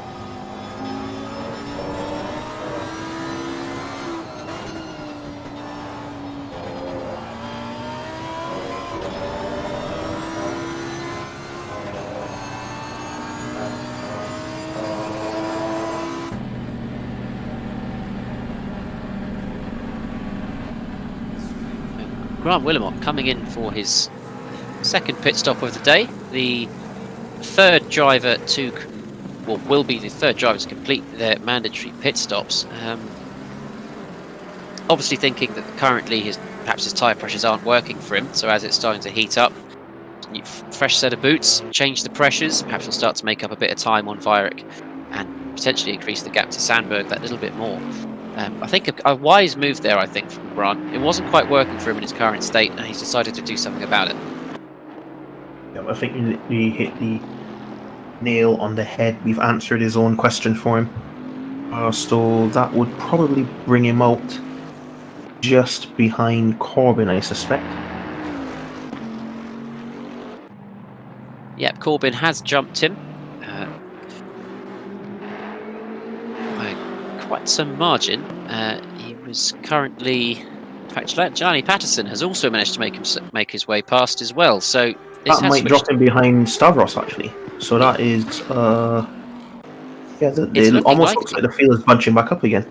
Yeah, Stavros is just coming through La Source now, and Grant Willamot is just making his way past the old start-finish line. In fact, Stavros just about to go past Grant, so a complete change of pace for Grant Willamot.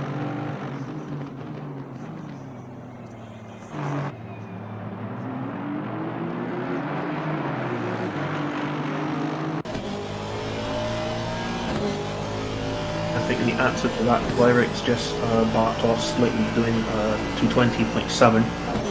Maybe he's seeing that the gaps are opening up a bit, and he can then just relax, give himself a breather, stretch the tyres out a little bit more, and then go for a mad one to the finish.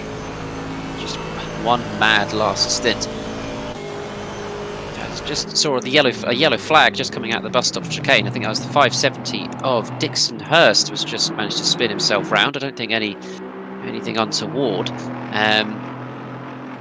but yeah, Dixon just spinning himself round. So perhaps any advantage he did gain from pitting early, but unfortunately may have just lost. I hope not. And yeah, it'll be interesting to see whether he can make that time back, as I believe the number 999 car, Javon Codrington, has just disconnected, which is rather unfortunate to see. Javon was having a good going. He still had one pit stop to do and was sitting in 16th place. So still all to play for with the other drivers completing their pit stops. So rather unfortunate there for Javon Codrington.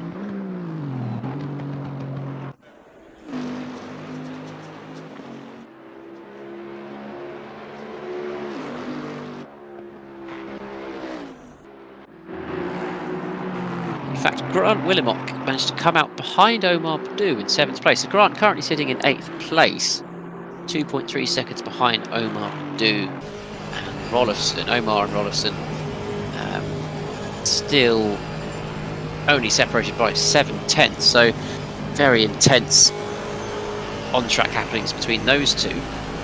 That's definitely going to slow him down, though. In fact, Grant Willamot, I think, just got into a spot of bother. He's just been passed by Jamal Badu as well. So I think just before Blanchimont, Willamot. In fact, I'm wondering whether Willamot's had a spin, because he's going into the pit lane. So whether he has had some damage on the car, whether I saw that he's pulling off to the side in the pit lane. I don't know whether he's retiring from the race. In fact, he's teleported back to the garage, so I don't know what's gone on with Grant Willamot there. But this does now mean that Chris Corbin is net 3rd place. He has moved up into the podium positions with all that's going on with Grant there. I'm not too sure what has gone on. I'll endeavour to find out for you at home. But very interesting going on there. It seems like Grant Willamot had some pedal issues on his rig. As Axel, who's following on the YouTube stream, has just reported to us, so that's a shame for Grant Willamot.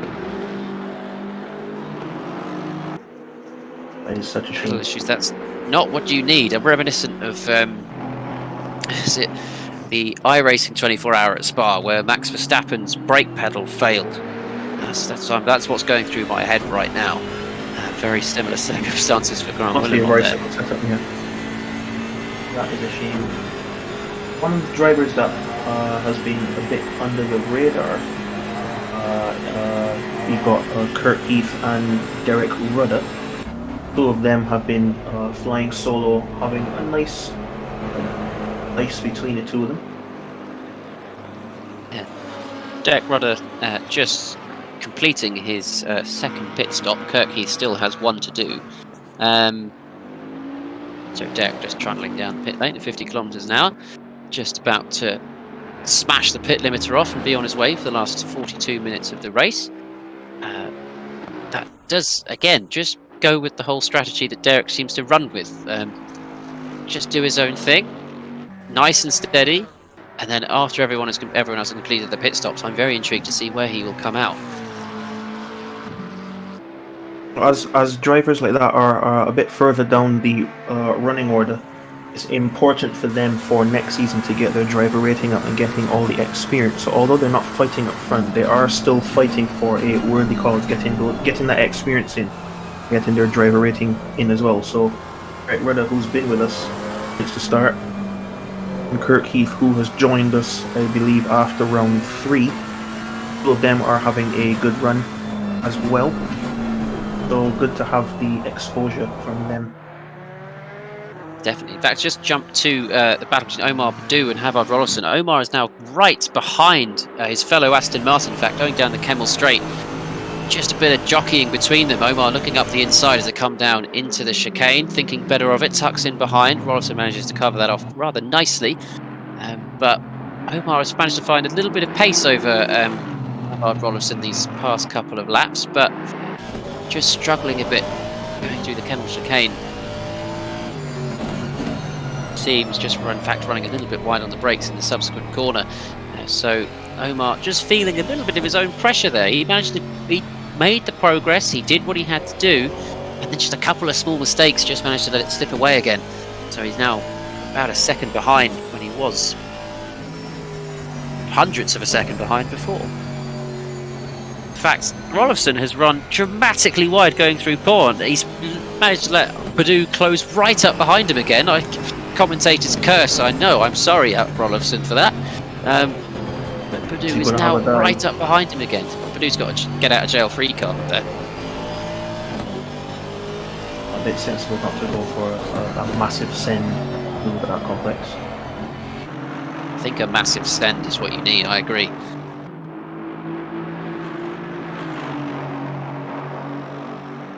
As this happened, it's slowly allowing Jamal Badu to just see a little glimmer of hope watching the two of them dice it out as they make the run through Blanchimont through to the bus stop chicane.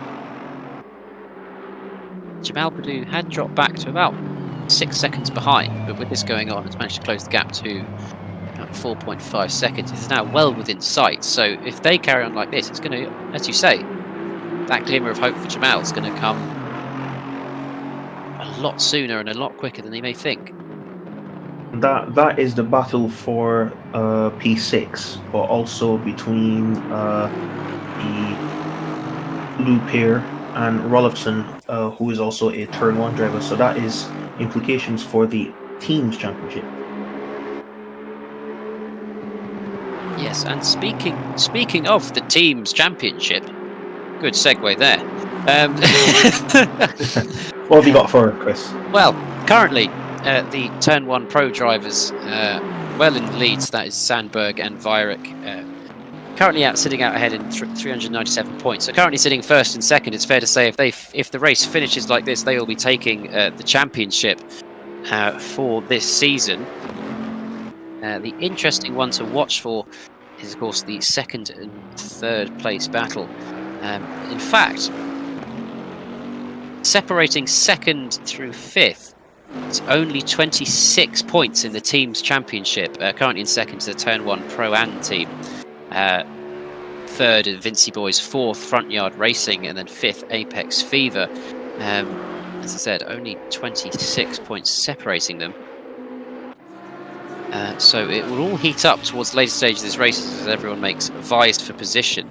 And likewise, in the GT4 Championship, obviously, with the Turn 1 drivers electing to move to the GT3s, this has allowed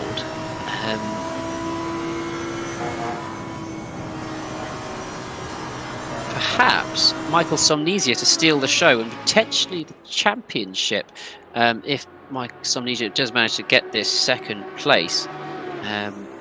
Going into the round, Somnesia was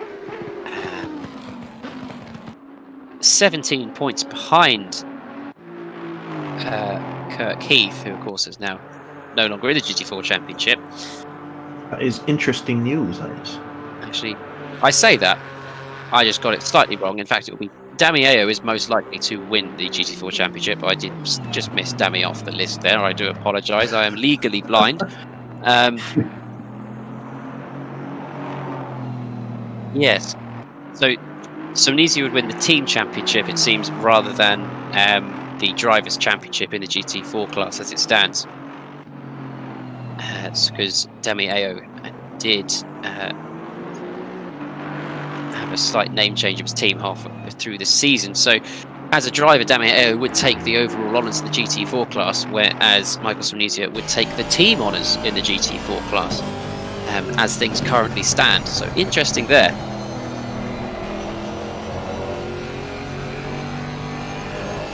And then looking towards the GT3s in the Drivers' Championship side of things. Currently in the league is Oscar Sandberg coming into this round with 202 points. Then Wilhelm Weyrich in second with 195 points. So with a first and second, admit the points difference between first and second has temporarily escaped me. But once I figure that out, I will tell you how the current configuration will leave the Drivers' Championship. And it is, of course, it is double points for this round, so it's all to play for. Any position could make a big difference in the final standings.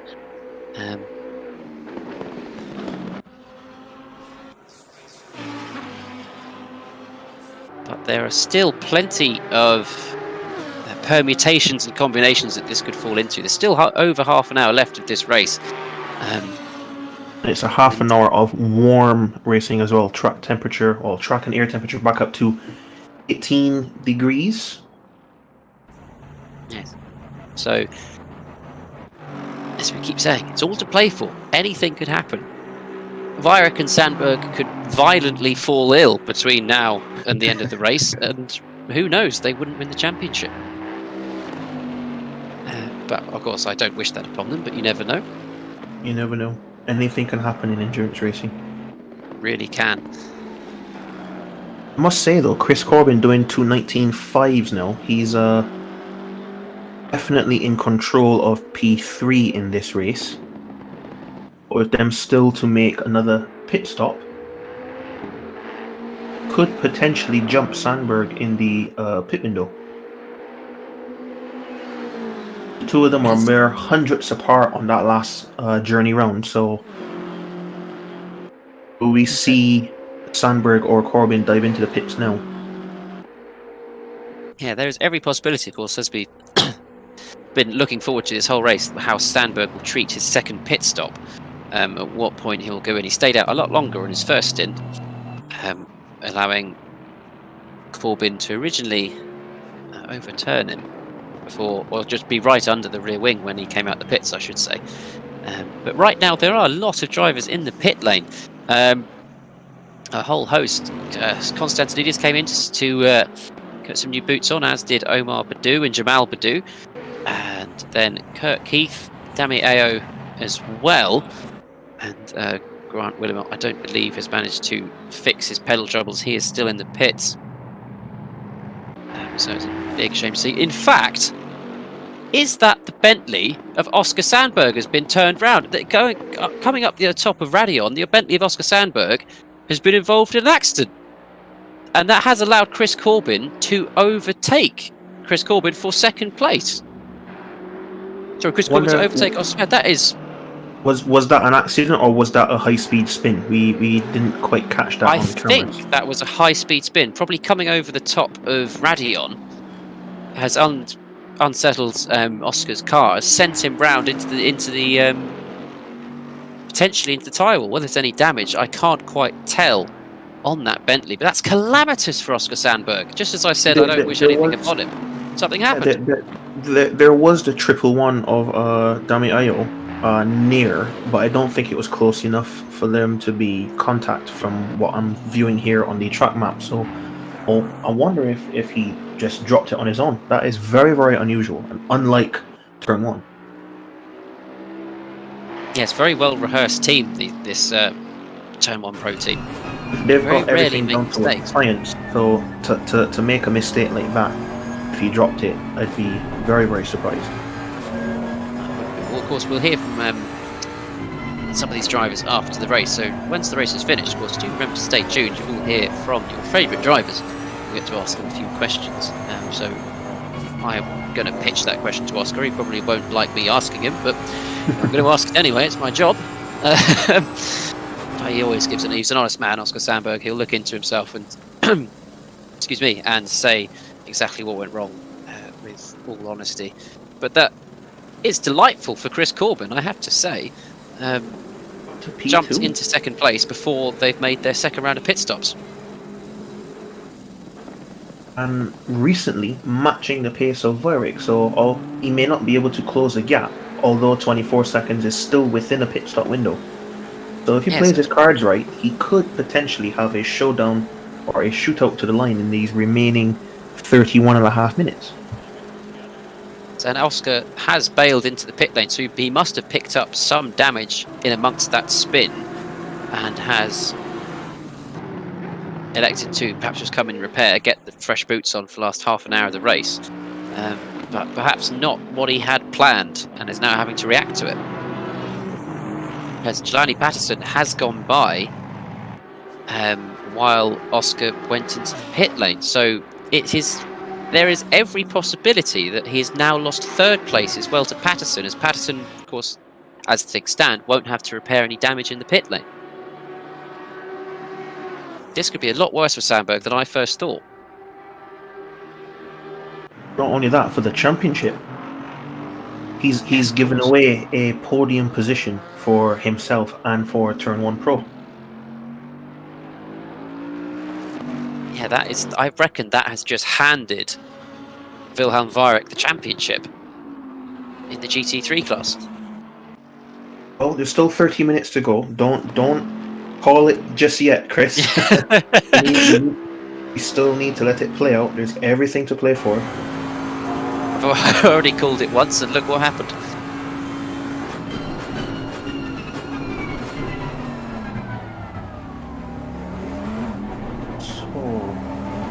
Him in the pits. Where does that put Nani Patterson? Nani's been flying under the radar from us today. Still putting in solid laps. 20.6 on that last journey round. Quick middle sector though in the 101s. At this late stage. Track temperature just dropping off again slightly. Air temperature dropping off slightly at 17, but track temperature up to 20 degrees now.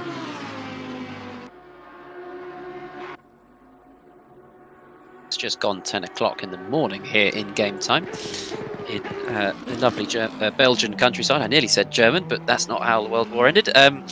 Belgian countryside. So as things start to heat up again, cars are going to come back into life even more. Jelani Patterson has gone into the pit lane.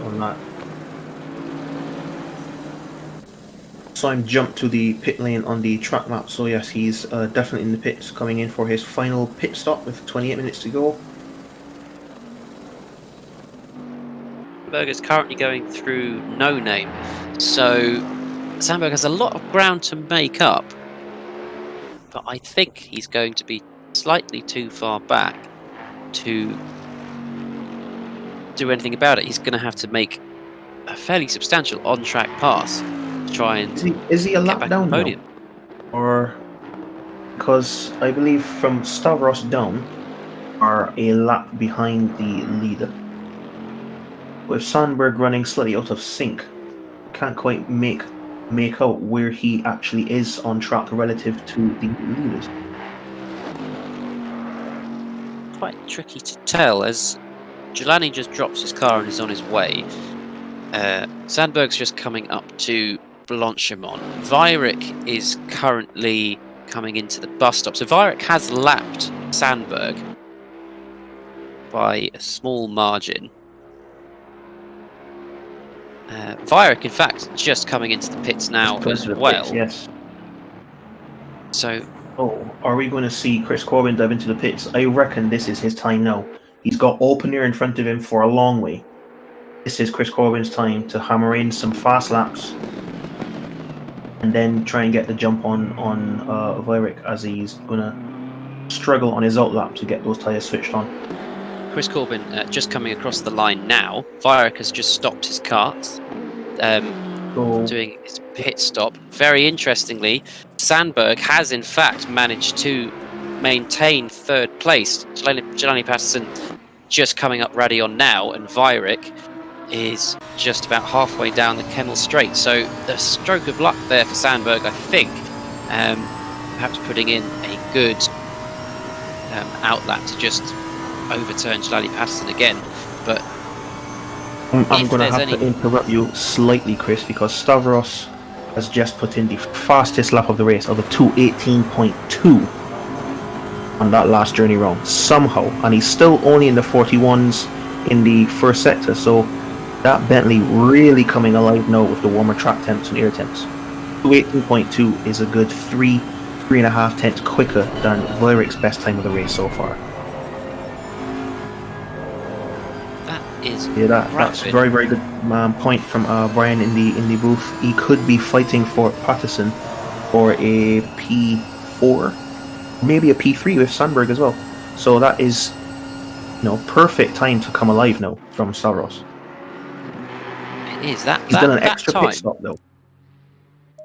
Oh yes, of course, he's had to drive through. So, but that time would put him in third place in qualifying, only 2 tenths off the pole time of Grant Willimot. That is electric pace, absolutely electric, with still 25 minutes of fuel left. Yep, that is. Well, we'll see if he'll go quicker than that. He has a purple middle sector and a purple sector 3, but still not in the 40s on sector 1. So, it's never too late to start shining. And Magic Stavros, as he showed us a couple of rounds back in GT4, he's not afraid to get his arms up. Clearly not. And while all that was going on, you know what we were saying about Jamal Badou just sneaking up on Omar and Havard Rolfsson, Dom? Well, yes, Jamal has in fact got in on the action and has overturned Havard Rolfsson. So it's currently sitting Omar Badou in 6th, Jamal Badou in 7th, Havard Rolfsson in 8th. So Havard Rolfsson down the Kemmel Straight on that last lap, lost out on 2 places there. Those fellow Aston Martin went past.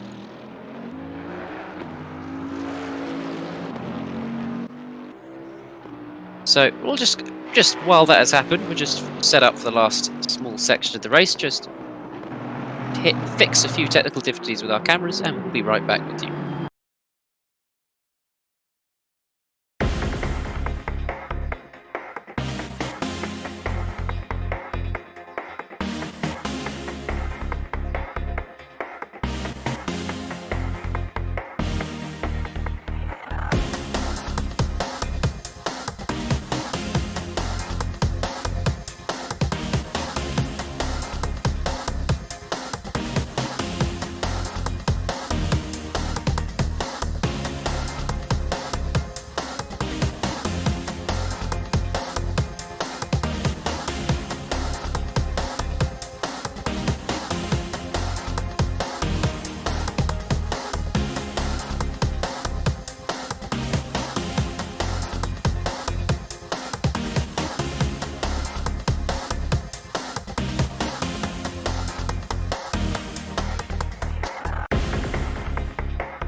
Are we back on yet? Oh, perfect. Well, professionals. We've had our minor pit stops in the commentary booth. Yes, well, of course, we have the luxury of not racing. So, there we go. So, as the timing sheets refresh after that last camera update, we'll get some times back to you momentarily. What's it looking like on track, Chris? Well, on track, it's all rather spread out, actually. In fact, we have had another... No, I believe that was just Grant Willimot retiring from the race. There's another dropout. There's currently 15 drivers on track at the minute. Chris Corbin has done his pit stop. He's completed his second mandatory stop. So Virak has retaken the lead of the race, currently on lap 40. As Virak heads through Blanchimont. Chris Corbin is about 30 seconds behind. 25 seconds behind, and Sandberg a further 27 seconds back from Chris Corbin. So rather spread out at the front of the field. Jelani Patterson just falling away slightly from Sandberg. Gap increased to 9 seconds from when it was about 5 when Jelani came out of the pits, and then a further 20 seconds back to Stavros Konstantinidis.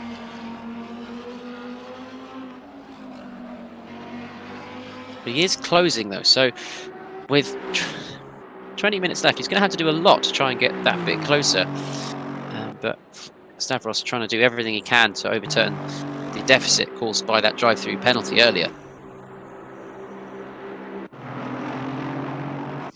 And looking slightly further back, Havard Rolfsson did manage to get back past Jamal Badou for 7th place. So Omar Badou in 6th has managed to create a 4-second gap to Havard Rolfsson. Then isn't that Kirk Heath in 9th ahead of Charlie Martin? That is a good spot. That is in fact true. He sneaked that in under the radar. I think Charlie Martin has still had one pit stop left to do. So I think she took her extra pit stop, which allowed Kirk Heath back through. So I think Charlie went for a fairly longer first stint, which has come back to haunt her in the later stages of this race.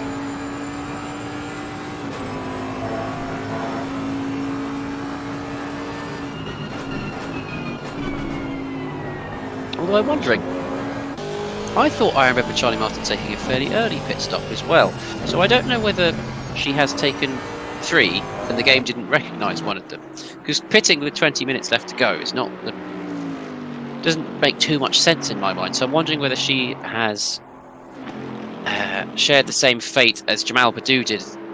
Jamal Badou did a couple of races ago, where he unfortunately did not change tyres, didn't quite set it up correctly, and she's just tried to avoid the 130-second penalty that would have been caused by it. So I'm not too sure. We can find out after the race exactly what happened there. But yeah, dropping down to 10th place, far from ideal. She's running a good stint in 9th.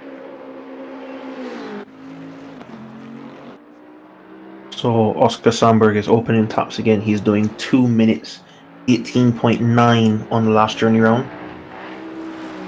So he is fighting like hell to try and make the time back up on Chris Corbin, but that's a lot of time to make up in 20 minutes. Yeah, it's currently at 26.3 seconds. I would be amazed if he could make that up on talent alone. It's going to take. He's going to need to close more than a second per lap. Yeah, he's going to need Chris Corbin to fall into some rather unfortuitous events, I think, in order to make that amount of time up. Anything could happen, as we've seen. And coming into the last 18 minutes, some tyre wear is going to start to be felt, and that's when accidents start to happen. Chris Corbin again putting in those 40.9 set to ones. Blistering pace. No one else has been able to put in sub 41 set to ones for the day in race trim. So that BMW is definitely quick in a straight line, running potentially a low aero setup.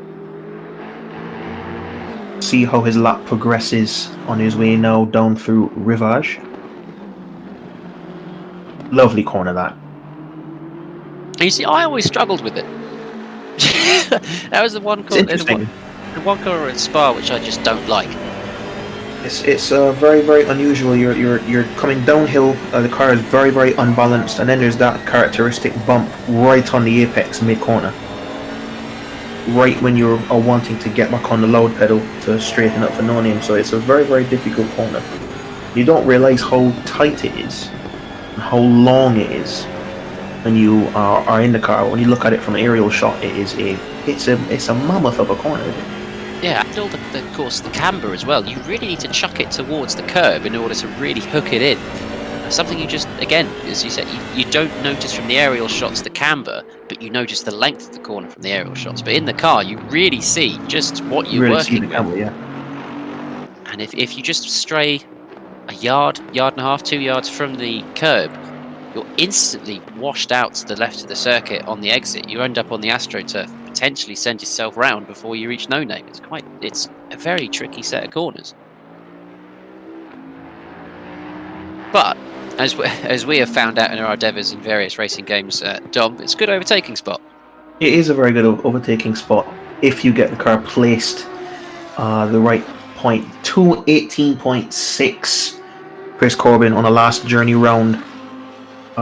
Still slow in the middle sector, but he was purple in sector 1 and sector 3 on that time round. So not fastest lap from Staros with an 18.2, but 2:18.6 is very, very good, I would say, for this track here. Track temperature is now up to a bombing 25 degrees Celsius. Balmy compared to what it was 2 o'clock this morning. Lowly 10 degrees.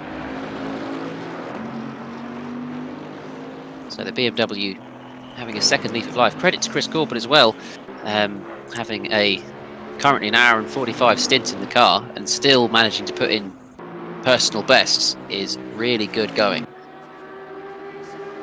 Fatigue clearly not phasing him just yet. Somewhere Jeremy Gonzalez is watching this and thinking, ooh, we've got interesting next season on our hands. Oh, definitely. I think Jeremy's watching this thinking, oh, I've got a chance. If Jeremy is perhaps able to attend a few more races, I hope he has. It's always good to see Jeremy in amongst the field. They stand a good chance of championship hopes, I reckon. Chris putting in some very strong performances, and Jeremy is very evenly matched compared to Chris in terms of pace. So next season is looking promising for the Apex Fever team. Yes, indeed. Also, across this grid, some of the drivers have been competing in Wales Rally on Dirt Rally 2 this weekend.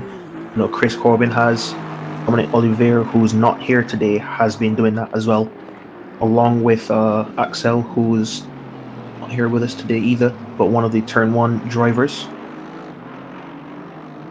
Self as well. Our very own Jerry. Yes, I've done it as well. And also Jeremy Gonzalez has done some events recently on the Dirt Rally Sim. So it's very, very difficult to have these guys jump between rally setups and circuit setups midweek to prepare for these events. So these guys are putting on a massive, putting in a very, very big effort to get these races out to you guys following at home.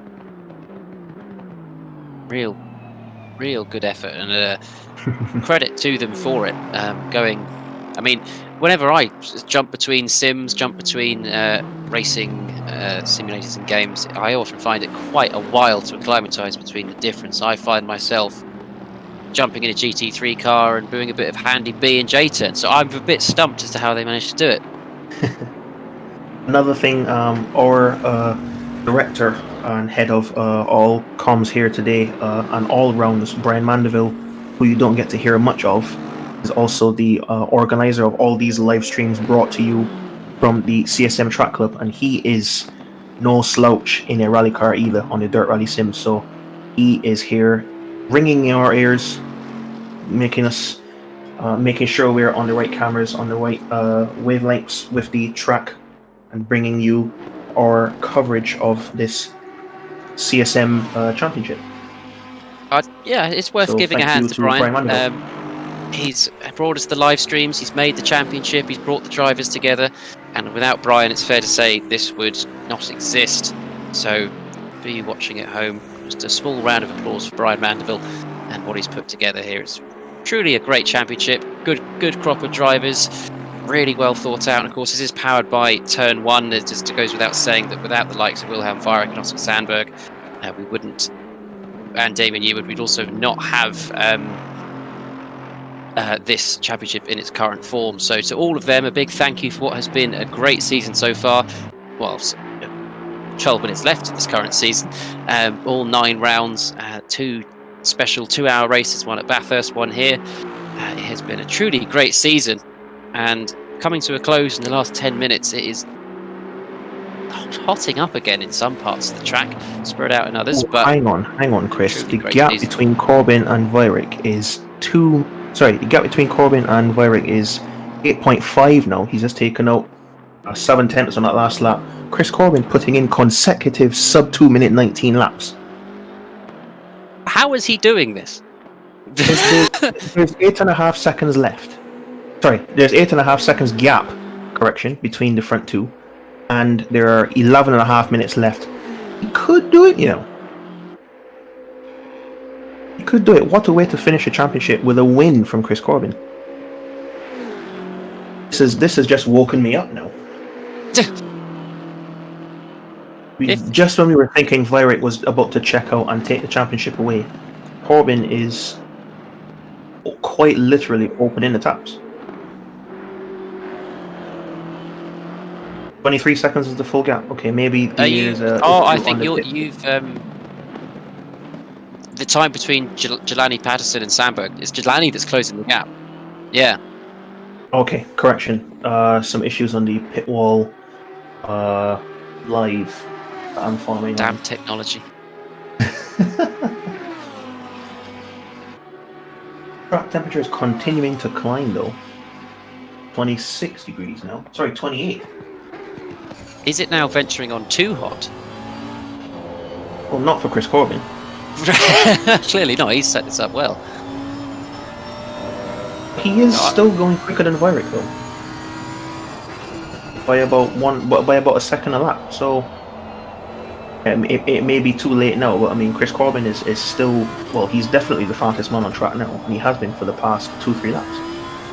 I'm wondering whether he's just left it that little bit late. Perhaps it's entirely possible that Weirich has decided to just perhaps back off a bit, see this rest of this race out, make no mistakes, but Corbin is just flying on track.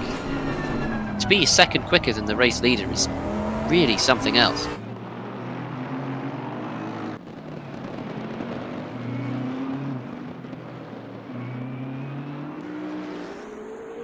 Let's take a brief look down to the GT4s now. I mean, Ayo in the 2:33.7s. That's also a very quick GT4 time for this late stage in the race. Looks like 17 seconds between Ayo and Somnesia. Yeah, the field is relatively spread out. There's a couple of lapped cars vying for on-track position amongst others, but it has become relatively spread out and not much to focus on in terms of on-track battles. I think it's just watching the timing screens, watching the timings tumble between drivers, as Corbin, I think, is just about to take out another second on Weirich over this next lap.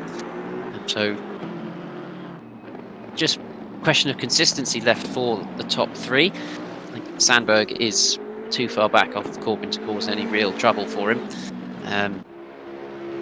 But if a driver makes a mistake, puts it round, just dips a wheel on the Astro coming out the exit of any number of corners around this glorious track, could spell disaster. So especially in these last 8 minutes, you're thinking, I just need to see it through. That's perhaps when you let your guard down and just start to ease up a bit.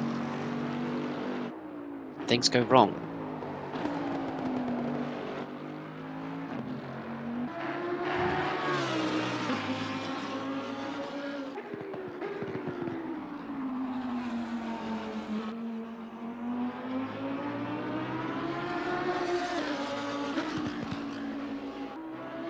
Counting down the time to the finish now.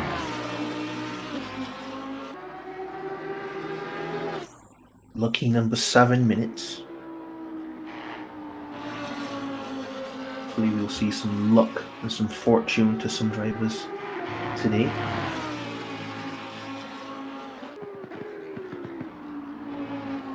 In the last lap, Virat and Corbin did the exact same time down to the thousandth, 2 minutes 19.752. After an hour and 52 minutes, and to be exactly the same time, 2 different cars, 2 different drivers, different setups. I think that is astonishing. What are the odds of that happening?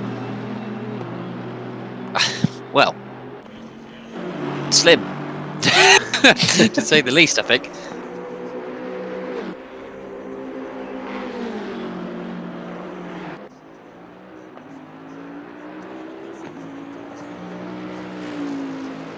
So the board looks like Virak from Corbin, with Sandberg in 3rd, Jelani Patterson running a comfortable 4th, slightly lonely 4th, but he's only about the start-finish straight between a stop and the source gap between him and Sandberg. I don't think that gap is going to close massively unless something unknown happens and there are no back markers to come in the way. And then you've got Stavros in 5th. What could have been if it weren't for his drive-through penalty? Fastest lap of the race as well with a 2:18.2. I think it could have been very promising for Stavros. He could easily have been in 3rd place and snatched the podium from Sandberg. Because he was closing down. I mean, he overtook Chris Corbin when he got the drive-through. So in fact, he could have been in 2nd place if he'd have kept his pace up, perhaps even pushing Virak. So that drive-through for Stavros, that was calamitous pivotal in the end. Yeah.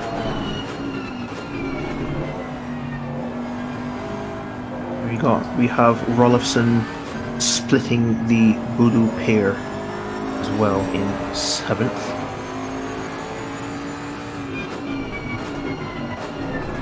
That gap looking like it is going to stay that way. They've stretched out reasonably, with Rolfsson running slightly closer to Omar Boudou than he is to Jamal, but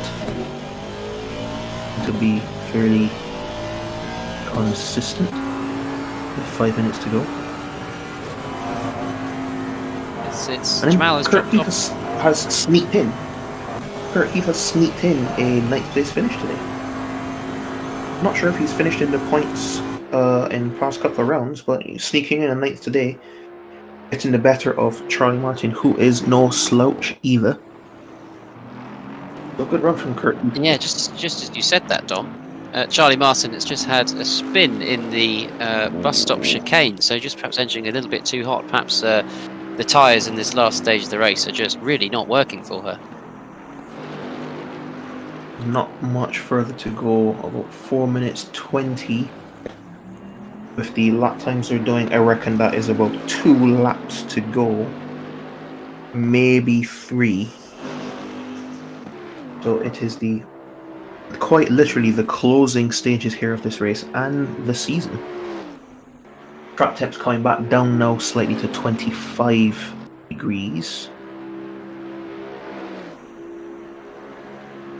In-game time is currently 20 past 3 in the afternoon, so the sun is starting to go down again. Temperature's starting to drop. We've not had any weather for this one. No, it's been needed to run any wets or any wet lines or wet setups. So yes, I mean, of course, Spa famous for its weather that can't quite make up its mind, but luckily staying dry the whole of this race for us today. I wonder if they're going to have an update for ACC that has a snow model. Yes, that 24 would be the one. Last year was quite interesting as it started to spit. I'm not sure if they could potentially put that in, but that would be quite the shake-up. I'm just thinking of how pretty it would look. This game looks gorgeous enough as it is, let alone with snow falling and just the icy temperatures really wreaking havoc with the drive. Oh, you've piqued my interest, Dom. There, you've piqued my interest. I've had the privilege of driving ACC for the first time during the week, albeit on PS4, not on PC. but I must say they've got one heck of a physics engine. Really It really makes me appreciate the effort that these guys are putting in to do these races, because the sims that as you know that I've used before are nowhere near as advanced as ACC has been for circuit racing. So these guys, the amount of control that you have over all the setups and everything, and just the tracks that they have modeled in, and they're modeled very, very well. A very, very good physics engine that they have for ACC. Really, they have pulled out all the stops for this game. But as there's 1 minute 30 left of the race. Our leader, Wilhelm Weyrich, is currently on lap 49 as he just goes through Puon. So there will be one more lap after this to take us through to lap 50. Nice round number to finish the race. Just as we see, Charlie Martin has picked up a drive-through penalty for track limits just on the penultimate lap of the race. That's very unfortunate. That might very, very unlucky timing for that. Behind her is Simon Capelli, who is that going to drop her? I don't believe so. 10? Due to Simon's escapades in the beginning of the race with his damage. He's a lap behind Charlie Martin, so yes, so it shouldn't be position too bad, is Charlie. safe. Position is safe in 10th, despite having a drive-through. Does that mean that she still has to serve it, or will it be applied as race time? Well, she does have the extra lap to serve it. If she doesn't, it will result in a 30-second time penalty at the end of the race, which will still be safe from Simon. So I think, regardless, I think she'll be safe from dropping out of the top 10. Right, man. Leader is on the final lap. Give it all you can. And as with that, Wilhelm does start his final lap.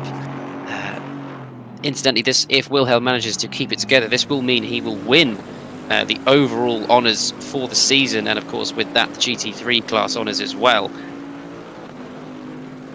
So if Wilhelm keeps it together, that would be a mighty victory for him and Turn 1, and that would mean that Turn 1 of course also win the team honours overall in the GT3 class.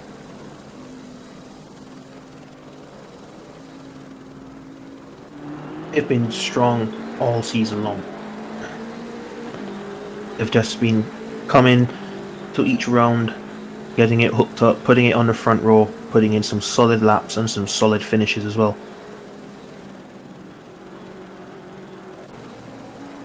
And I've just done some calculations for what we have a very interesting turn of events here. It will, I am all as ears. it stands, it will be tied for second place between Chris Corbin and Oscar Sandberg.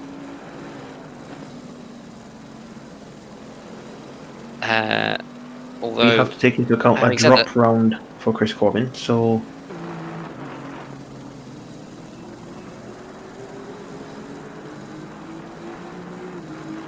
so Chris might in fact lose a couple points as he was involved in all of the races, so my maths will be thrown off slightly.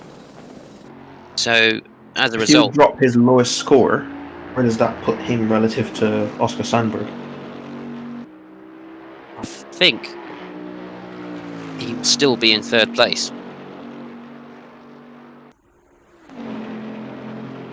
So it'll be Wilhelm, Oscar, and then Chris as the top 3 for the championship. And Stavros has picked up another drive-through penalty. Oh, that is Stavros. He's just pushing that hard. I think he's just dipped it in does that look like another penalty for track limits? Because they've been very, very. Finish the race. And with that, as we got distracted there, Wilhelm Weyrich has crossed the line to win round 9 of the CSM ACC Championship. Job well done as he completes some celebratory donuts just at the source there. Well done, Wilhelm Weyrich. And with that, he has won the season for CSM. Well done, Wilhelm. That was a very good season involved. And he even managed, so commanding, he even managed to swap a couple cars as well. And Chris Corbin crosses the line to come second. Well done, Chris. A very good result there. And towards the end of the season, really picked up performances to come in second place. And then Oscar Sandberg still currently in 3rd place, just coming up to the bus stop chicane. And amongst all that, Dami Ayo crossed the line to win the GT4 class here at round 9. And with that, also the GT4 class championship. So well done, Dami Ayo, as well. Michael Somnesi crosses the line in 2nd place for the GT4s, 14th overall. And Sandberg did, in fact, cross the line to come 3rd overall as well. So a good showing for the Turn 1 boys. We'll hear from everyone, of course, after the race. There'll be their cool-down laps, and we'll get to hear from a couple of the drivers on their thoughts. Jelani Patterson crosses the line in 4th place in the Hurricane Evo. Good race from Jelani. At one point we did wonder whether he could give Oscar a run for his money, but a good consolidated effort. And Stavros Konstantinidis finishes in 5th place in the end with an 80-second penalty for not serving that drive-through, but still manages to keep hold of 5th. He was a lap ahead of Omar Badu. So with that, Omar Badu finishes in 6th place. Havard Rolfsson in 7th, so Omar did well to overturn both Jamal Badu and Havard Rolfsson. I'm not sure whether I missed Jamal disconnecting after the race or whether he disconnected before the race, but currently Jamal Badu is not showing up on my timing screen. I'm not too sure what happened there. He's showing up 8th on the pit wall live, so I'm not sure. Oh, perfect. So he must have just disconnected after the end of the race. Yes, so Havard Rolfsson in 7th, Jamal Badu in 8th, Kurt Keith in 9th, Charlie Martin in 10th, Simon Capelli 11th, Derek Rudder in 12th. And then for the GT4s, Dami Ayo coming in 13th overall, 1st in the GT4s, and Michael Somnesia 14th place, and then Dixon Hurst to round off the finishing grid in 15th place. And then, of course, Grant Willimot unfortunately did suffer some pedal issues halfway through the race, so he did unfortunately have to retire. And then Javon Codrington did disconnect as well as the other GT4 runner. So, season over, 2-hour race accomplished, and a good one at that as well. There were some good on-track battles, weren't there, Dom? Yes, very, very good on-track battles. Particularly one that stands out is Stavros making his move on Chris Corbin going into Lecombe, only to then be handed a drive-through penalty. Gutting for him, but good pace, fastest lap as well, so get a couple of extra points for doing that 2:18.2 after jumping up partway through the season from GT4s to GT3s. So, strong run for him.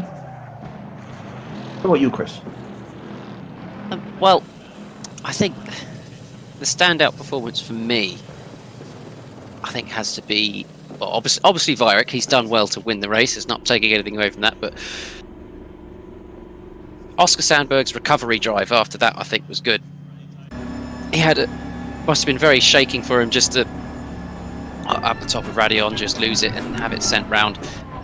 But got himself together, saw it back to the pits, composed himself, and then didn't lose too much time, managed to hold on to that last podium place. And also the good on-track battles between the Badus and Rolfsson, they always provide a lot of entertainment through this series, and that was no different there. Good all-round battling, I think. There are many battles I could choose on as well. I mean, the scrap at the beginning between Ayo and Somnesia was a good one as well. But now I'm going to go with the Badus and Rolfsson. Omar Badu and Havard Rolfsson were on track together for the majority of that race. So props to them for managing to keep it collected and nicely done. As we can just jump to Vierik, he seems to be on the pit straight. Perhaps he's going to line up a few donuts for us, I'm not too sure. Just parked underneath the gantry. Pride in place, winner of the championship, and a job well done by him. So we'll have a short 10-20 second break, silence from us. Dom, do you want to interview the GT3s or the GT4s? What are you feeling? We can do a mix-up today, as you've taken over the commentary the rest of the season as I've been away with my rallying exploits. You've done a fantastic job. I think to close out the season, you should take the GT3s, and I will take over the GT4 interviews. Okie dokie. Well, with that, we'll jump over to the yes. With that, we'll jump over to the drivers' debriefing room, and hopefully we'll be able to hear a few thoughts and live reactions. So bear with us while we do that. and we'll be right back.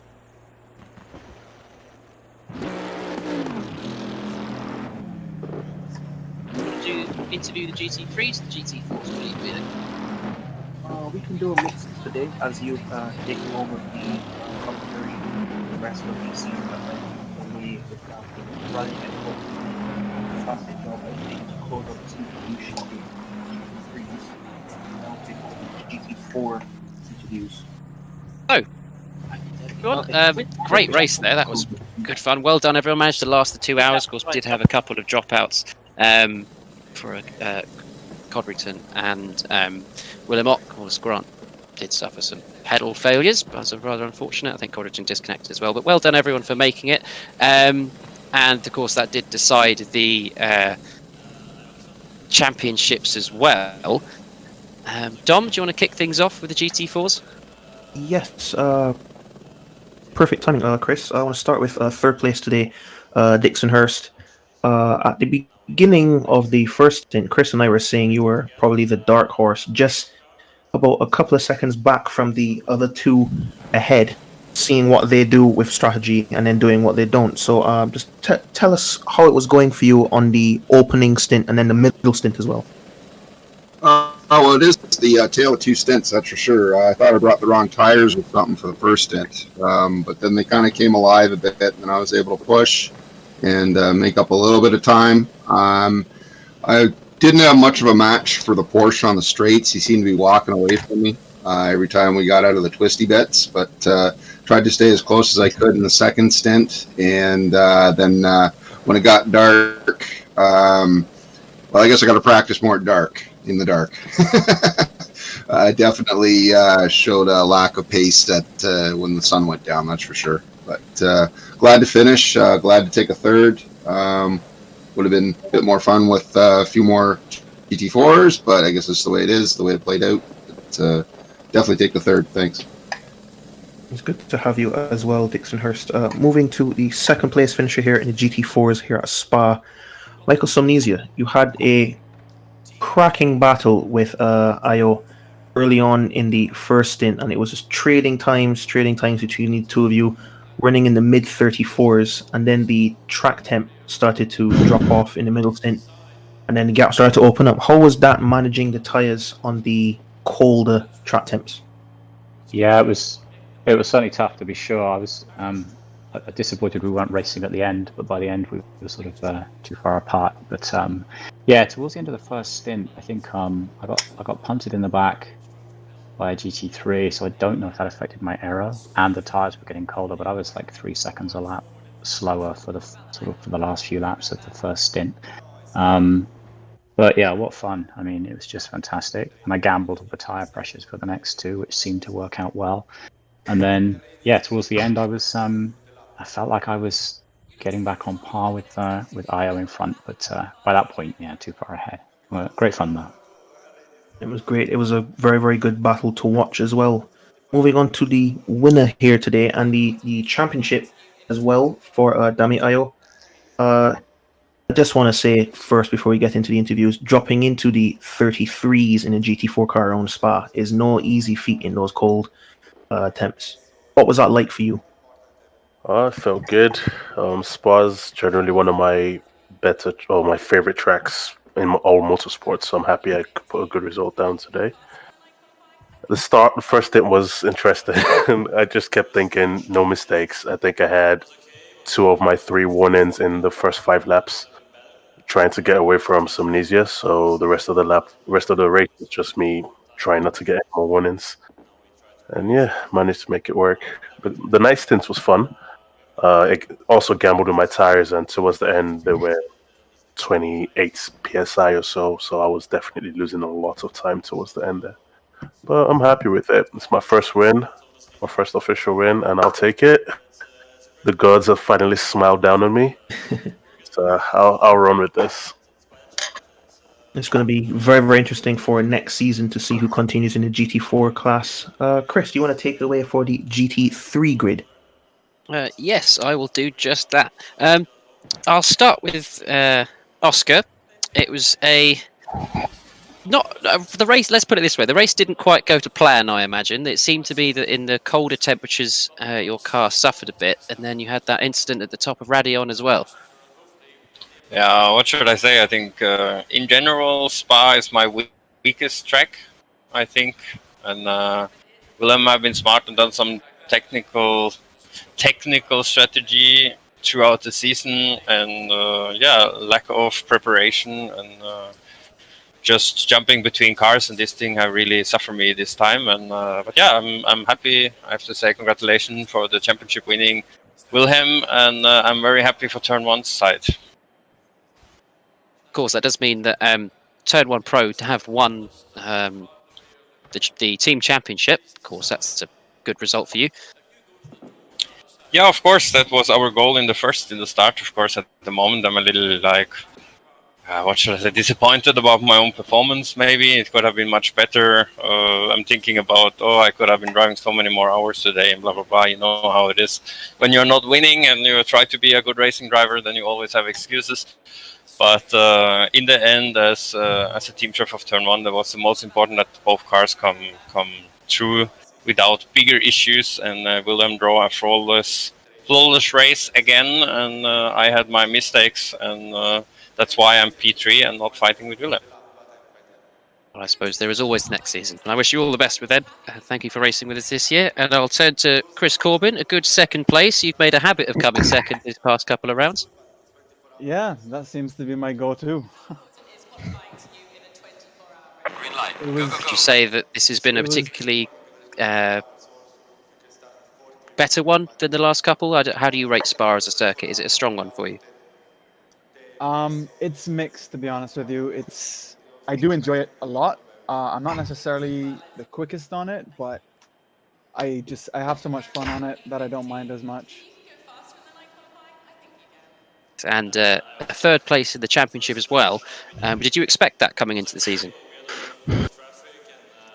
No, I really didn't. That's the truth. The aim at the start was try to get top 5 every race and see how we are coming down to the end of it. But to come third, I'm very pleased with that.